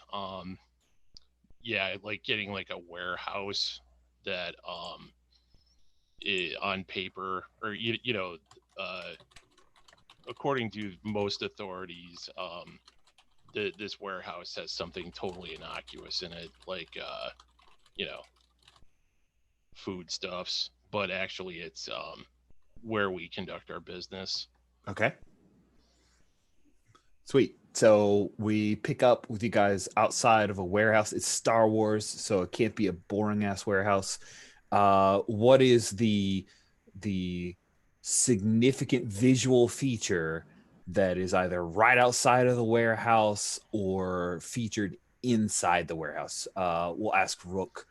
So is this like near some gigantic, loud turbo? What's the word? Turbines that are going constantly, and it's extremely loud, or is it near some kind of waterfall that's right by one of the corporate headquarters? What is the cool eye candy that we have about this warehouse? I think the entrance to the warehouse is actually through like a big pipe that's an industrial waste pipe, Mm-hmm. and it's pouring out like all sorts of goop and stuff. And we actually have like little like pieces of metal next to the side, and we pick up that piece of metal and use it to kind of make sure nothing gets on us as we go down the pipe. And once we're inside, we're good. Nice. Cool. So you guys are inside. Oh, I have something to add to that. Yeah. To pile on. It's a meat processing plant. Nice. Yeah. So there's probably occasionally some like womp rat that go by. Good. You guys have your ill-gotten goods, several crates worth of mechanics, gears, and there's even a nice little hydro spanner. You have what you need, Amp, to perform the operation on Ixie. What is that? Is that a thing where you can just replace a few parts? Do you have to jack into his back and fight some kind of programming? Yeah, I think it's a matter of having to identify the particular lines of code, overwrite them with, more benign code or code that will make him enjoy rainbows and bunnies instead of whatever it is that I'm overriding. I mean, that's to be clear. Yeah. Ixie, this is a lot of trust you're putting in Amp. You're letting it go in and change how you've been violated before. What is that? What is these last few moments before Amp kind of jacks into you? What do you do? So Ixie's got a lot of feels right now, generally, because we're returning from the train, we're flying back, we come into our warehouse and our hideout, and he's thinking internally about this. We have the pieces we need. Now we're actually going to do this, which is just what you're saying, Rich, that, this is a pretty intimate, dangerous, crazy thing that's going to happen, especially since the last time he had someone reprogram, it went very badly because it turned him into a murder bot, right? So however mechanically you want to handle this, he may not even be up to having the operation yet. He might need some time to think about it. Depends on where you want to take the scene. Totally up to you, man. If you want this to be the thing, we're not going to run out of cool stuff going on. But if you want to hold on to it, that's cool too. I will say, and I said, Greg, I'll acknowledge that. But there is within this game, one of the ways you can refresh carts is through a bonding scene. And so any scene where bikers, swoop bikers, you guys as a gang are together and you reinforce any bond that you have with each other, encourage each other, talk about the old days, anything along those lines. And then after that scene, you can regain some of your carts. So that's an opening for that. Greg, you had a thing. So what's up? Yeah, I was just going to say, one part of what I've established about Amp's personality is that he doesn't really relate easily to people. He's not good at talking or sharing feelings or whatever. He relates more to things. And so I think he has a pretty close, he feels, at least, I don't know, I won't speak for Ixie, but he feels, Amp feels a pretty close connection to Ixie because he's sort of bridges that, right? Like he's a person that I can relate to, more easily. But I'm also not gonna, my heart rating is very low. I don't know the words to say to put someone at ease, about what I'm about to do. So I would probably be very practical in my approach to him. Okay. I would say then that what Ixie will probably do is ask Loverboy to be in the room, just so he's got some support, and he's, he knows Amp, but he knows Loverboy much longer. Loverboy was one of the orphans and all that kind of stuff, so he's kind of a touchstone for him. But yeah, I think we're ready to roll on it. He's ready. If there's a way for him to impede Rich, I may throw some anti-carks his way if I can do that. Really? That's fascinating. So I tell you what, why don't you tell me then, Ixie, what do you think the difficulty number should be for this to take place? I would say a 4 or 5. Whew. It's hard. Otherwise, we would have done it already, right? Exactly. So just getting those parts gave you the opportunity for it. That's right. So yeah, let's say it's carking hard. So we're going to go with a difficulty of 4 to pull it off. Now, if it fails, I think Ixie, what's going to happen is going to reinforce that programming. And it's going to borderline on a compulsion. Like there was some kind of fail safe. And yeah, things are just going to get worse for you if Amp fails at this. Okay. No pressure. Well, I know this is ostensibly a one shot, and so if we don't resolve this today, we'll probably never resolve it. So I get the impulse to do this now, but I'm also I think it would be reasonable for this to be a prolonged thing where I have to work on it over time, and maybe it's just a matter of like, first I go in and I identify the code and I don't change anything right now. I just pick out the things that I want to fix, and then maybe I'm writing the code separately and not pushing it out. And then once I feel comfortable with everything, then I push it out. So maybe I do it over the course of 3 or 4 sessions. Sitting down with Ixie. Also so that I can regain some the word we use for it? Carks. Regain some carks. Because right now I don't have a lot to spend. Yeah, this could be. And there would definitely be tension, I would imagine, because if his eyes turn red and he murders me. That's a possibility. Yeah. Just saying. Ixie says, "Give me just one moment, friends, to look at my favorite gang ever." Right. Oh, and Spackle usually he has like a kind of a big hanging pot, like a village cooking pot kind of thing. And after a job, he always makes a very large feast. Nice. As kind of a, and then there's usually like a kibitz circle So how about if we have our feast and we have some drinks and everything, and we bond and regain some carks, and then maybe I have a better shot at this. Yeah, that sounds good. Yeah, So we how can does shout you outs and whatnot. you cut out on me, Darren? I'm sorry. Oh, What'd you say? sorry. It's like a place to air grievances and give shout outs. Are there feats of strength as well? And Right. You know, if there's enough drinking, there's probably wrestling, arm wrestling. I mean We share roses and thorns. There you go. I love the visual of like a big overhead shot of us all kind of, breaking bread together, bro hugging, arm wrestling, drinking. And I agree with Amp. I think maybe the procedure is going to happen later behind closed doors, kind of in a quiet moment, but after everybody's had blown off some steam. yeah, maybe somebody wants to put restraints on Ixie, maybe even a restraining bolt, just in case. We'll see about that. Oh, nice. So what's a moment or within this montage of the bonding that you guys are all doing together for Loverboy? What do we see about Loverboy that reinforces that he values this gang as kind of his found family? That he values the gang. I think oh my god. He's gonna sing a song. Like clearly that's what Loverboy's gonna do. He's gonna sing. And he's gonna sing Work it for the weekend. What's that? Yeah, exactly. Oh. The Star Wars equivalent of like working for the weekend. Loving every minute of it.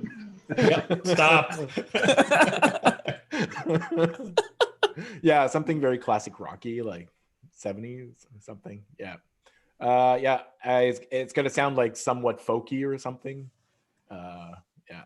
And he actually has like some sort of like keyboard guitar. Oh, he says he has like a guitar. A guitar. Space guitar. Yeah. Beat me to it, space John. guitar. I was Yeah. totally going there. Yeah. Oh, you beat me to it. That's so Yeah. good. Yeah. Sweet. What about Rook? I know Rook, you don't, yeah. What does it look like for Rook, our experienced gamer? So Rook kind of comes in and heads straight for she knows where the grub is, right? So she heads straight for the pot and starts doling some out and everything, and I think I want to see the rest of the gang kind of give her a hard time for the stuff that she threw out and broke, right? And they're like, oh yeah, fumble fingers over there. And we're like, well, you gotta throw them off the scent somehow. Yeah. Yeah. Did you tell any of us that was what you were doing, or do we think that was just a mistake?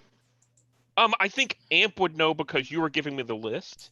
Okay. So whenever you said this is important, this is something we don't need, that's whenever it went flying out the door and missed. So I think you know that, but I don't think anyone else does. Ixie especially was like, "What? That we missed? That's bad." That's right. Yeah. Nice. And, I let people, have their fun for a bit criticizing Rook, and then I sort of interject with, what's something Rook did well today? That's great.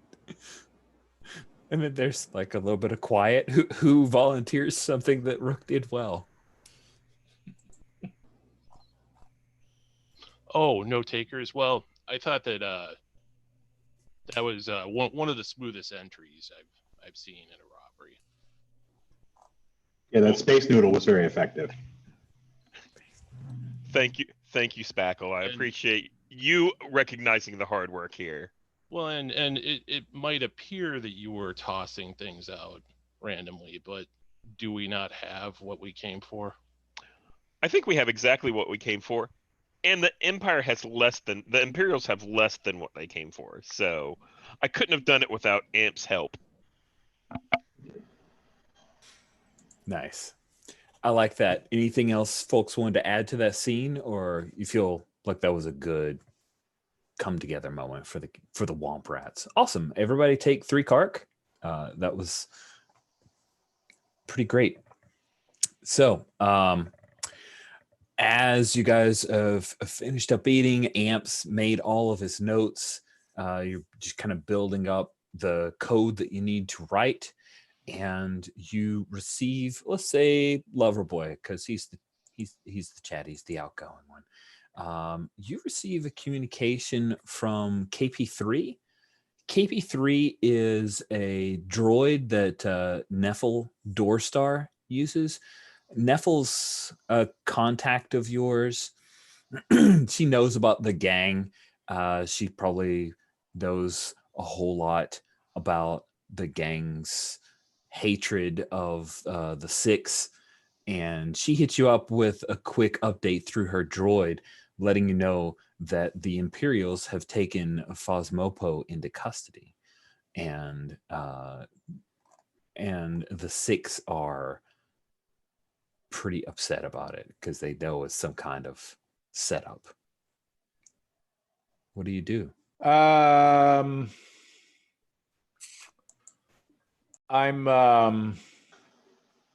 asking if they know if they've interrogated him already. He's being taken into the local office for interrogation right now. The Six, yeah. Her question is, do you think the Six will take him down? What if he sings? I'm worried that he's going to sing our way. Mm-hmm. It's not that if he sings, it's what he sings that I'm like. He's going to sing. I mean, he's not made for. He's not going to hold up. He probably already sung.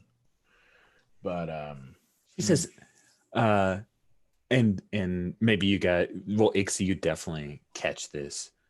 Neffel asks, hey, that didn't seem like the Six's style that hit on the hover train that he's been thrown in for. You know anything about that? I look at her. It's probably some newbies trying to make a name for themselves. She nods. Okay. Well, good luck. Good luck. I thought you'd want to know about Phasmopo being taken down. Unless, just as a side note, just for context, like Phasmopo is he's Stygian related, right? Oh yeah, he's a member of the Stygians. Yeah. Okay. He is the personal hatred between Amp and yeah. That's. Do they know why they picked him up? Oh, she says, in contact with the hit on the hover train, they stole thousands of credits worth of stuff. So they're the ones who actually staged the robbery. That's what he got arrested for. Said they murdered a bunch of Imperials too. What? Wow. Yeah. I guess there were a lot of people on that train. You guys saw the train take off. No one was killed during your fight. Yeah, exactly. Wow. That's really bad for Stygian. Cool. And we'll say that this conversation, like, she's talking to Loverboy, but you guys are able to overhear this as well, because it's a warehouse, so there's no real quiet corner to go into. Is she on a hologram? Yeah, we'll say she's on a hologram. So she only sees, like, the cam is only showing her Loverboy, but you guys see her, and yeah, you totally see that. Ixie hears the word murder, and that's kind of a trigger for him, right? So he's like, there were no murders, is what we heard about the Stygian 6 hit. No murders. Make a slide face of like, sheb the heck up. Neffel just kind of smirks a little bit. I hear Ixie. Yeah, don't worry about it. I'm not here to rat you guys out. I just thought I would deliver the good news. Yeah, it's good news. It's good news. Yeah, Spackle, do you trust Neffel? Like, is she on the up and up, or do you think maybe she's looking for something? I mean, as much as I fully trust anybody, she seems, I don't have any reason to think that she would just act against us. Okay. Cool. But everybody's got an angle on this. You're not wrong. Voodoo hole. So Well, Neffel murdered says, a bunch of people definitely sounds more like the Stygian Six than it does like us. So I don't think well, we have anything to worry about. great. Well, congratulations for not being arrested for your job, guys.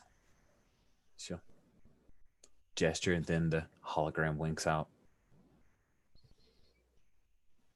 So, Kark. This is bad. Why? Why is this bad? It all sounds good to me. Yeah, who do you think if Maz Fosmopo is in jail, who do you think is going to rat out? Is he going to rat out his friends, or is he going to rat out? Yeah, I mean, gangs point fingers at each other all the time. I mean, that's just the way of the land, and the Imperials know it. They might come knocking around here, but they won't find anything. Would this be the time to grease the wheels a little bit? And maybe Foz has a little accident while he's in Imperial custody. Maybe he resisted arrest, or slipped in the shower and landed on a vibro knife. What do you I guys? like that idea. That sounds good. How do you propose we do that, though, Spackle? Well, it's me talking, so I'm thinking, every Imperial has a price. I'm open to ideas. Well, I bet Loverboy has a friend. I've got a few friends that I could talk to. I mean, I'm sure somebody would know, right? But I think it'd probably be smart on our part to try to unload this stuff. Yeah, I think we need to use it. We need to move up our timetable, get this stuff, do what we need to do with this stuff, and then get rid of it. Yeah. I am getting ahead of myself. Yes. Yeah. okay. Maybe we better move on. I mean, and we could probably do a few things at the same time, right? Like I could, Yeah. Like me and Spackle maybe could go out and find somebody to, do something while you guys make sure that the stuff is dealt with. Okay. So Yeah. it sounds like you guys want to move your stuff that you have that is valuable and isn't immediately useful for Ixie's reprogramming. You want to potentially set up the ability to take down Phosmopo now that he's in Imperial custody. That sound right? Yeah. All right. So I would suggest we also check like a news feed to find out what's been publicized about the train robbery. Oh,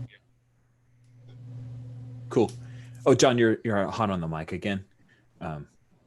Cool. So yeah, you check the news feed. You're able to find out there's, of course, a quick missive about the arrest, and the report is that everyone on board was killed, and the estimate for the losses are significant, and they are going to be used for. There's going to be a one-time tax on the people of Corellia, on Coronet, to make up for the loss of all of the supplies and the resupplies. Humanitarian supplies. So it looks like this. Perhaps the imps who were on that train were taken care of differently, and then there's just the public faces that they were murdered.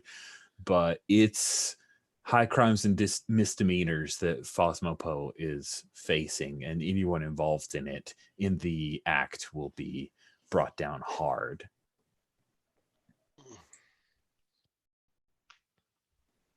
So Spackle and Loverboy are two social folks, I think. Are the two of you going to be handling moving stuff, or do you guys want to set up the potential bribery to try to get someone on the inside to get to Phosmopo? I don't know how you feel, Loverboy, but I think we should work on the bribery. I think that's. I mean, you know, of course, I know how to move illicit goods, but yeah, I don't know All right. if the others can handle that. So Corellia is not only a bastion of the empire as it remains, of course, there's lots of corruption. So you guys have a contact, a guy by the name of Duke Sarlin. He's a corporal, recently transferred here and immediately set up shop to occasionally take bribes. That said, there's always the edge that there could be too much pressure from above. So let's say that you guys are gonna like at an outside restaurant. So there are these like cafe tables and the like, and Sarlin shows up. There's a picture of him on row 8 of the NPCs and tabs, but he doesn't show up in uniform. And you guys are trying to set up something, and he's interested. He's interested, but are you going to pull off this bribery without getting burned for it? Is this some kind of setup? That's the risk. So I'm going to say tension is involved in the role. Who do you want to lead the role? Who's the one who's in charge? Let's see here, lover boy, you're, you know, let's see. Yeah, do you want to take lead on this? Yeah, I can talk through this. That's not a problem. And you know, here's my thinking is that with the severity of the accusations, I think maybe Foz just couldn't handle the heat and he tries to escape, and that doesn't go so well for him. And maybe we can. This is like before we get to the restaurant. Maybe you know, we spice this up for our imperial contact by you could be the hero that stopped this degenerate from escaping. Nice. So Sarlin shows up and he orders some like food pearls that he heavily salts too much to where like anyone who spent time trying to cook it would be like, what are you doing? He's the kind of person that would put ketchup on steak. Ugh. And he pulls his plate up and he's just sitting there kind of munching on the food pearls, which are these like big yellowish substance that come from the forest moon of Endor.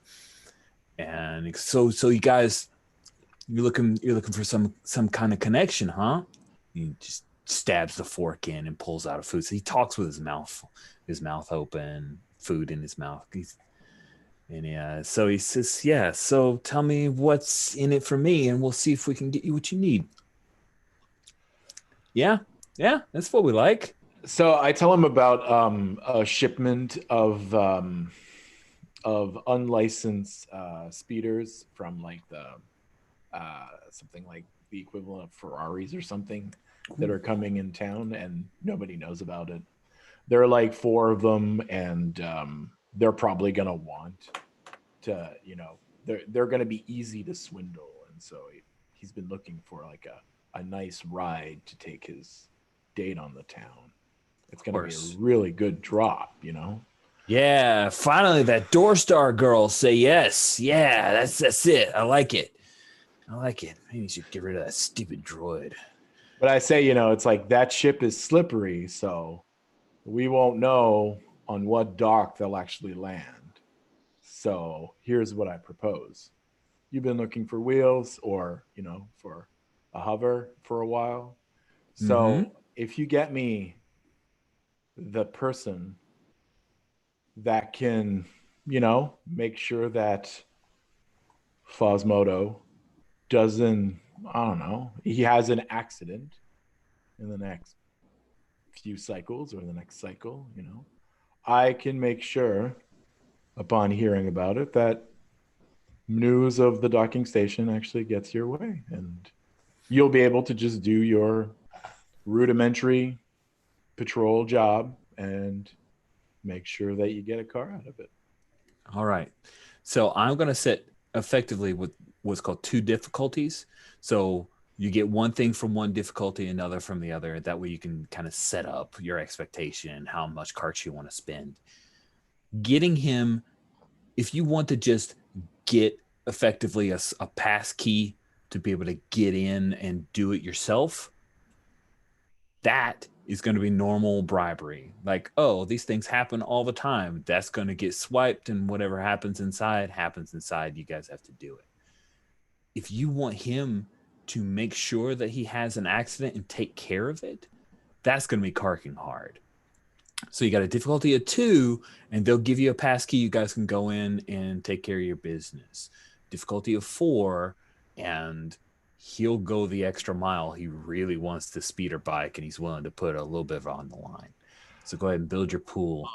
What are you thinking, lover boy? I'm thinking I can throw you some cark by punching up your idea, whatever it is. So tell me what are you saying? I want him to go all the way. Okay, yeah, and I'm gonna try and interject here and there with you'll be a hero. I mean, think about you want this girl to recognize you. I mean, you took down this scum who robbed an Imperial train, and I mean, your face will be all over the holocrons, and yeah. You might even get a promotion out of it. Who knows? Yeah, right? yeah. Who knows what could happen? Looks like, oh man, if you prevent this bite. horrible escape. And I kind of wipe a fleck of food that came out of his mouth off of my face. Yeah. He's a spew talker. It's not good. Well, very sneakily, so I don't draw his attention on that. But all right, I like it. Let's build that pool. You're being cool, lover boy. Absolutely. Oh yeah. You're using jaw, trying to convince him. Yep. You're using bribery. Yep. So you're starting with 7 dice. And I am giving 3 cark. Okay. Cool. I'm also going to take 3 cark out of that. We're going to make sure we get them good. That is 13 dice then. 13 dice. All right. All right. Let's see what we get. Oh my God. That's the worst roll I've ever seen. Oh my God.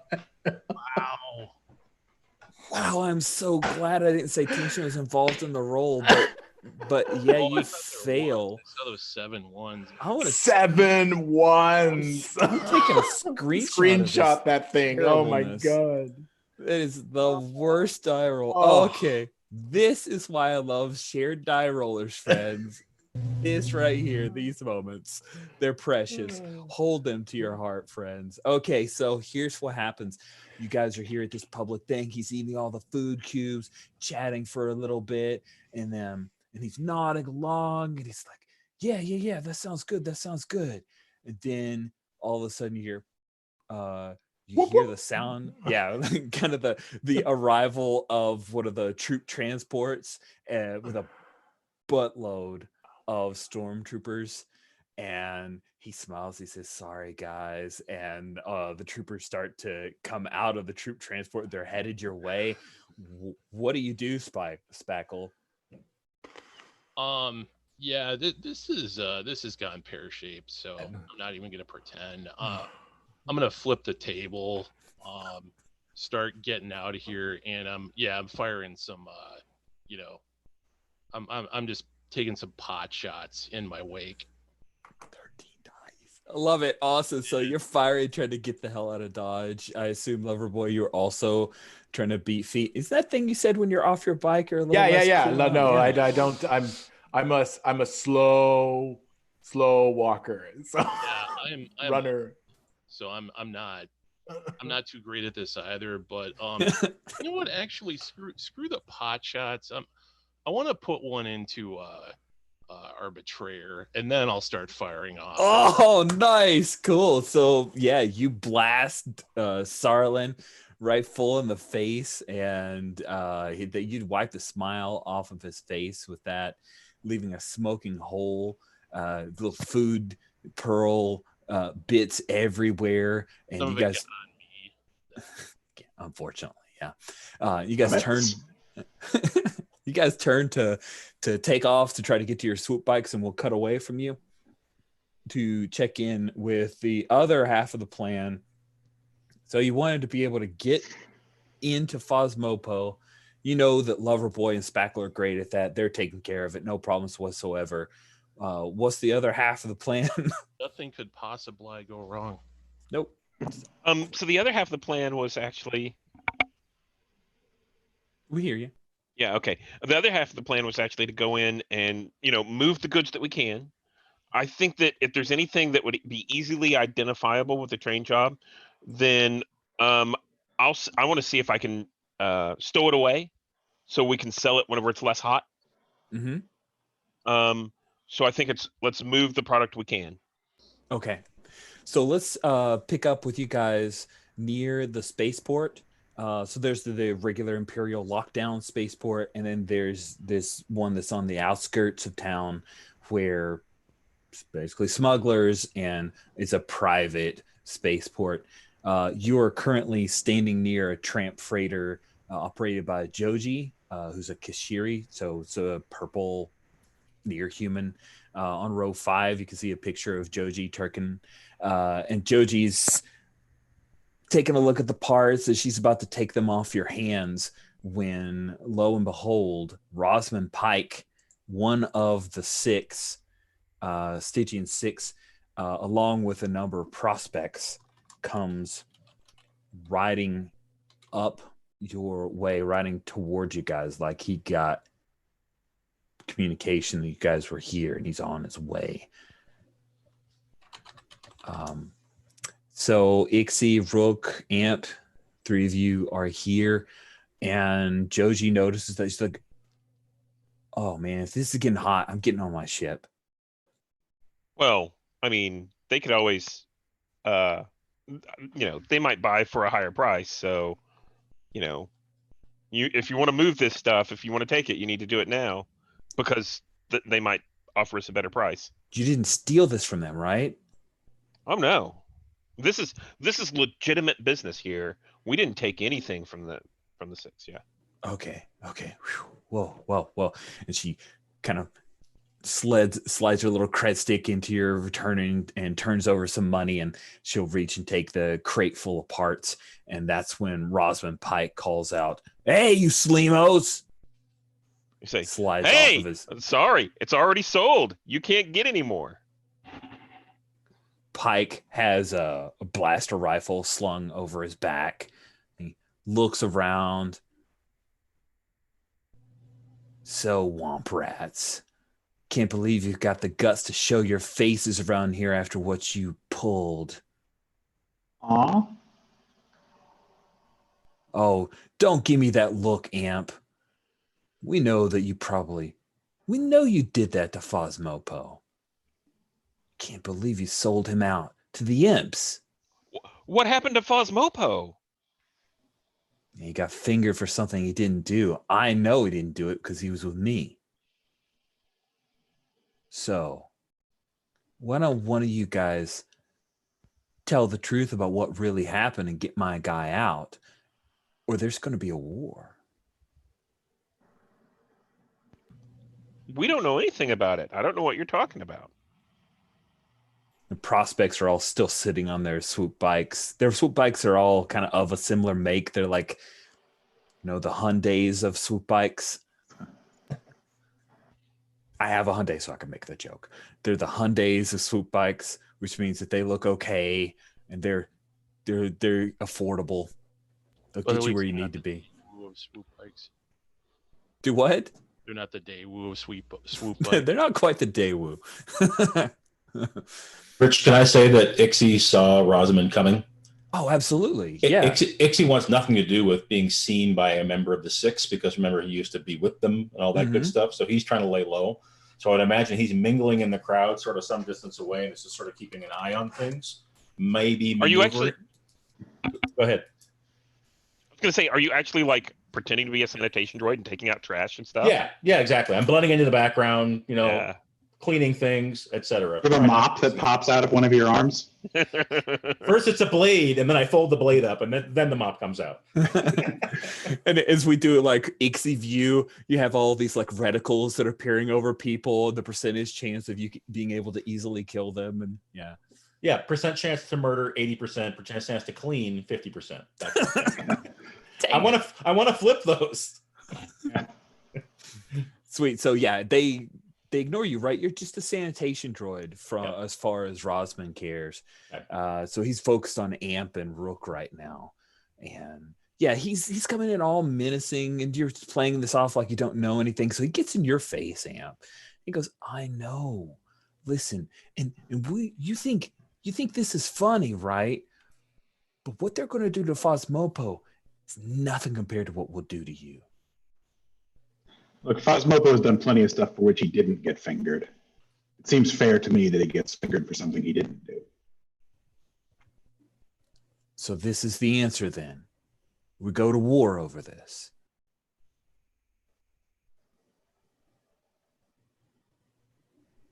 Okay.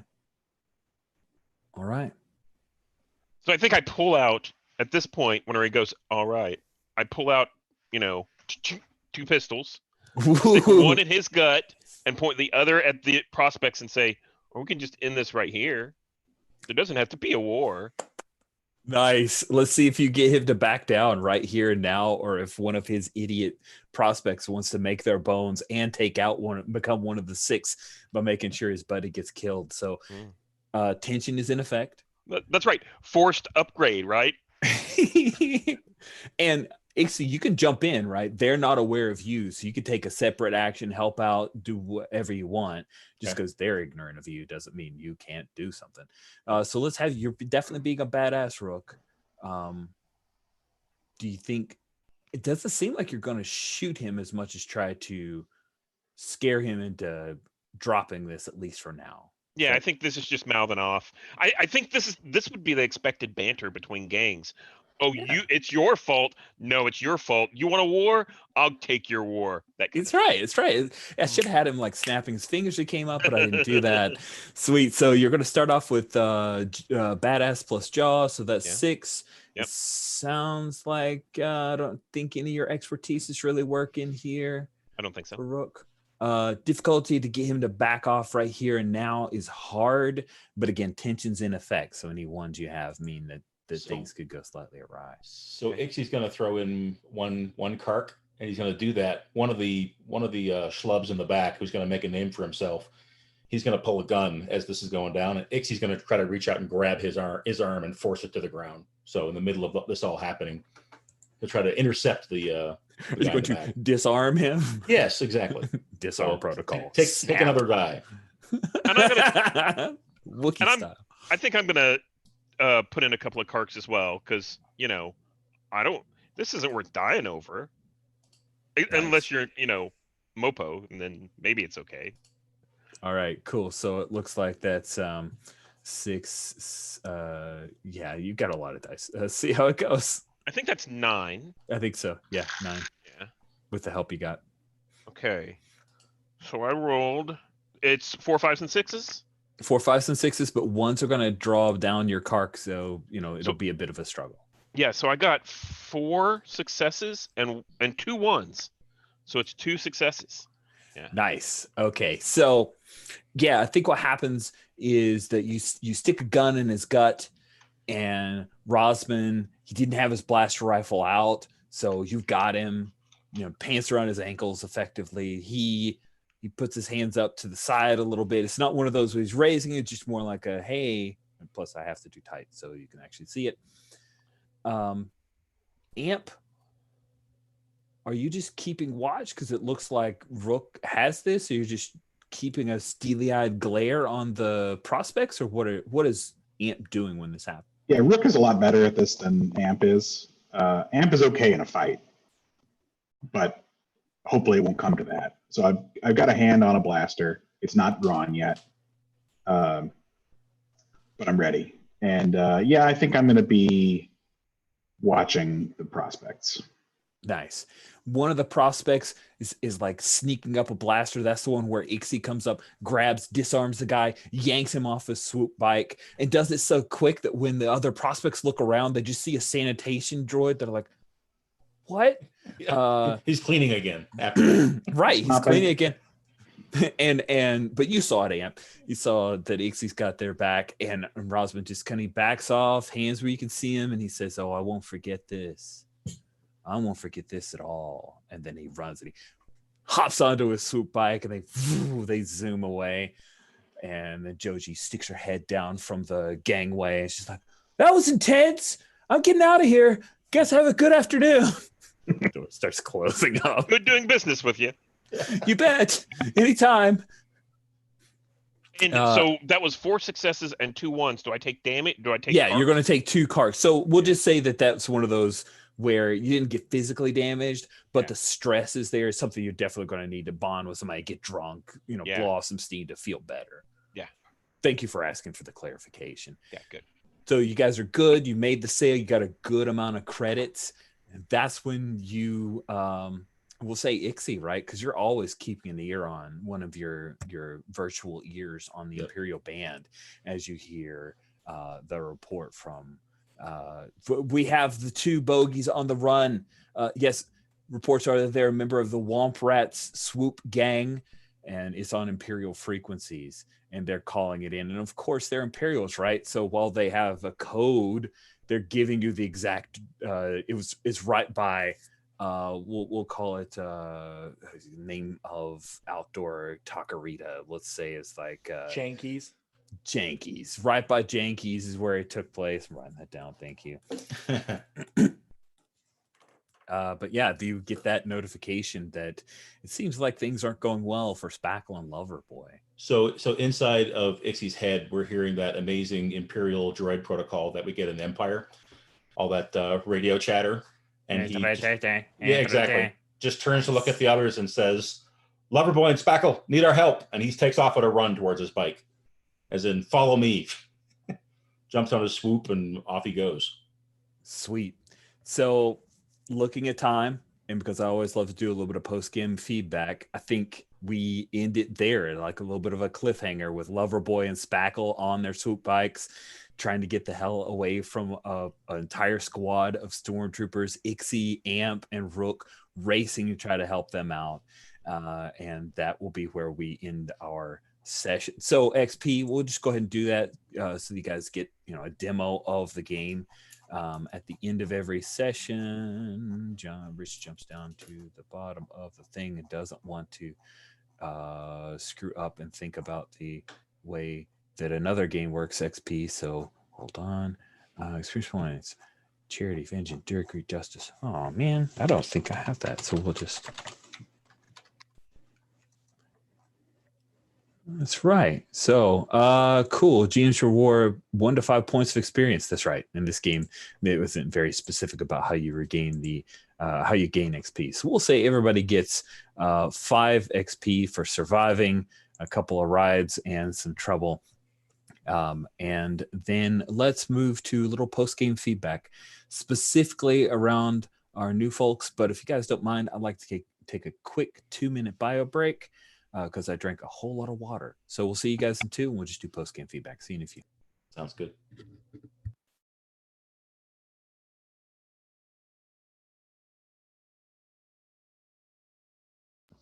Are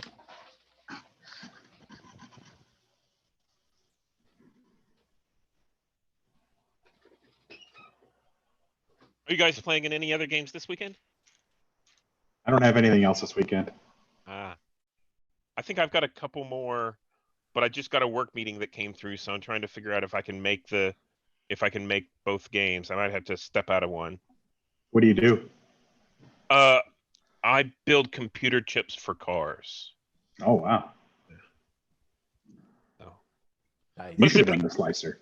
But it's a big corporate thing and all that kind of stuff. So yeah. So mostly I talk to people and say, no, you're doing it wrong. Let's do it this way. Yeah. Oh. How about you, Blaze? Do you have other games? No. I completely forgot that this was like the special weekend. And so like I saw Rich's game on Twitter and then I locked into it. And then I've been so busy with work that I just completely forgot. Yeah. Hello. Darren, you back? Yeah, sorry. Oh, no problem. I can't see you, so I want to make sure you were there. Sweet. So let's do Roses and Thorns. It's a little harsher than the Stars and Wishes, but not really. So we did a one shot of 1%ers Swoop Gang for our newbies. I'd love any critical feedback. We start with Thorns and we go to Roses. Thorns are, sorry, my puppy wants a little bit of affection, so I pick him up. I know, teach the puppy. I love you, buddy. Thorns are critical feedback, points of confusion, missed opportunities, anything that could be improved on for your experience for future gauntlet sessions, things that I could do better. Yeah, just critical feedback. By the way, just so you know, I am the son of a Marine Corps sergeant who became a high school principal. I can handle critical feedback, friends. I crave on it. So we'll start off with the most negative person I know, Greg Seekar. Joking, though, just being mean and teasing you. So what kind of thorns did you have from today's session, Greg?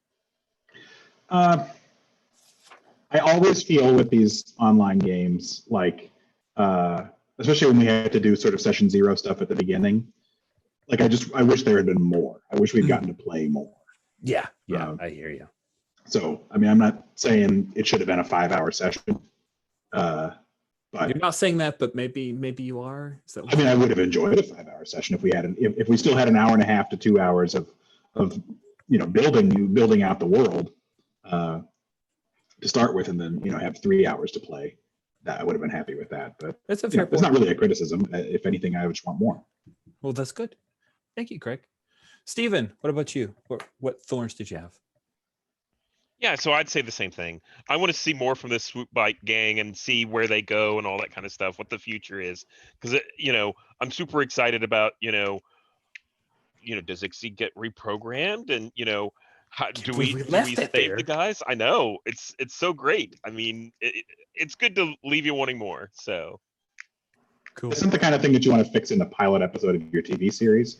So I'm glad that we pushed it off. Right. If this were an ongoing game, that would be very satisfying to finally get to it after 6 episodes or something like that. But and I think for me, I'm going to have my own headcanon about this is what happens and how things get messed up. Yeah, that's right. I love that.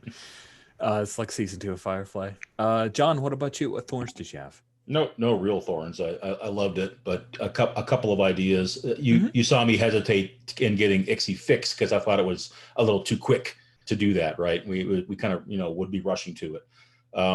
The session length, I actually love shorter sessions rather than I play a lot of 4 and 5 hour sessions, and they're long. I find them pretty draining. I think this is great. I think the session 0 stuff at the beginning is what really kind of truncates the play a little bit. Yep. The only missed opportunity, I think, Rich, when we were leaving the train, you could have had us try to roll to get away scot-free and have the other gang swoop in and have a big aerial battle. That's a good point. The only thing that really occurred when I think about missed opportunities type of thing. But I loved it, man. It was great. That's a really good feedback. Thank you, John. I appreciate that. Awesome. Darren, what about you? What thorns did you have?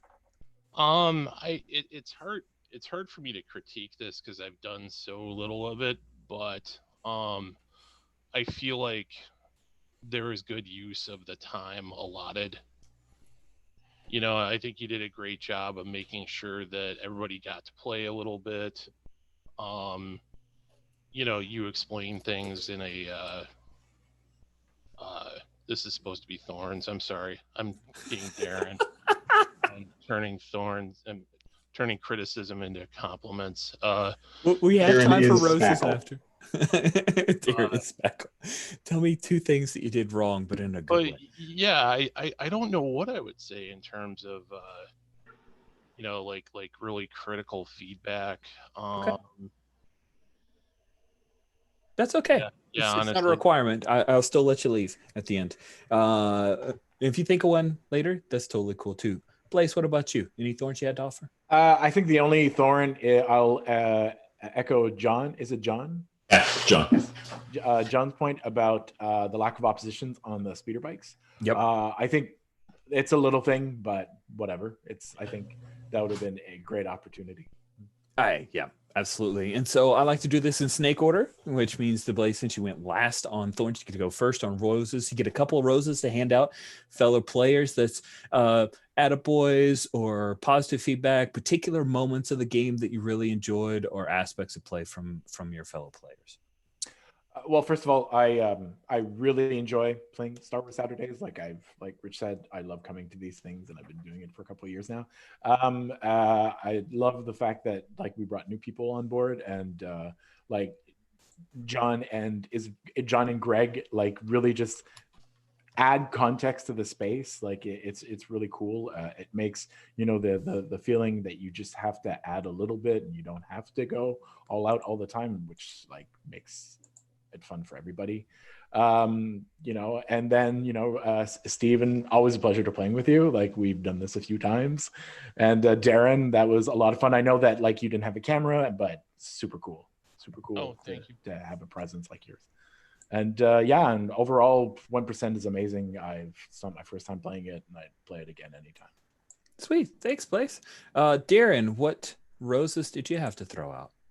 I really appreciated the visual imagery people created. And I felt like this was a very respectful space too. That's I really liked that a lot. I thought it was just neat how people came up with these vivid characters in a very brief period of time. I really enjoyed that. Thank you. I'm glad that you felt comfortable. I really hope that you rejoin us for some other stuff as well, Darren. And so, Stephen, roses from you. So I sort of gave out the roses before.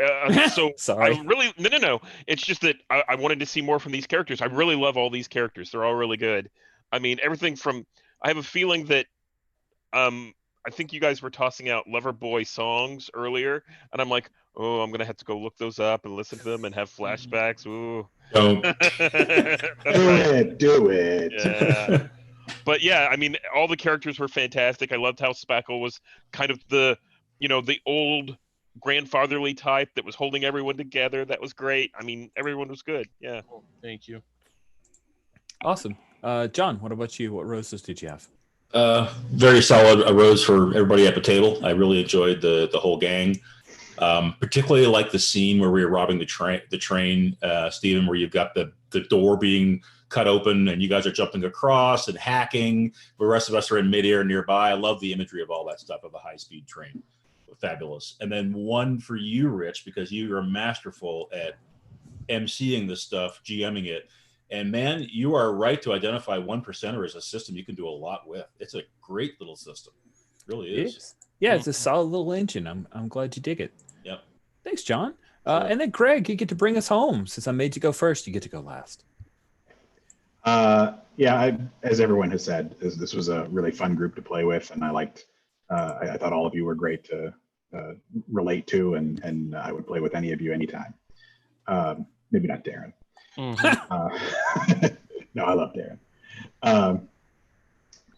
Specifically, I really liked how, even though there wasn't a lot of like table talk of figuring out what niches we were all going to fill in the gang. We all just sort of found a little corner to live in, and we ended up with 5 characters with kind of distinct specialties.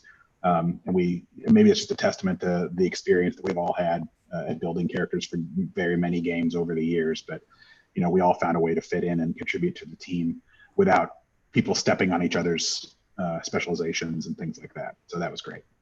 I think that's it. Good job, Rich. Thanks, guys. I really appreciate everybody giving this a shot. We are at time, so I will go ahead and stop here. It's a pleasure playing with all of you guys together. I feel like my online groups and my face-to-face groups and my play-by-post groups, like you guys all came together at this wonderful kind of pasta of amazing. There's peanut butter in your chocolate. Totally. This is the Reese cup of my dreams. All right, we'll stop the live stream here.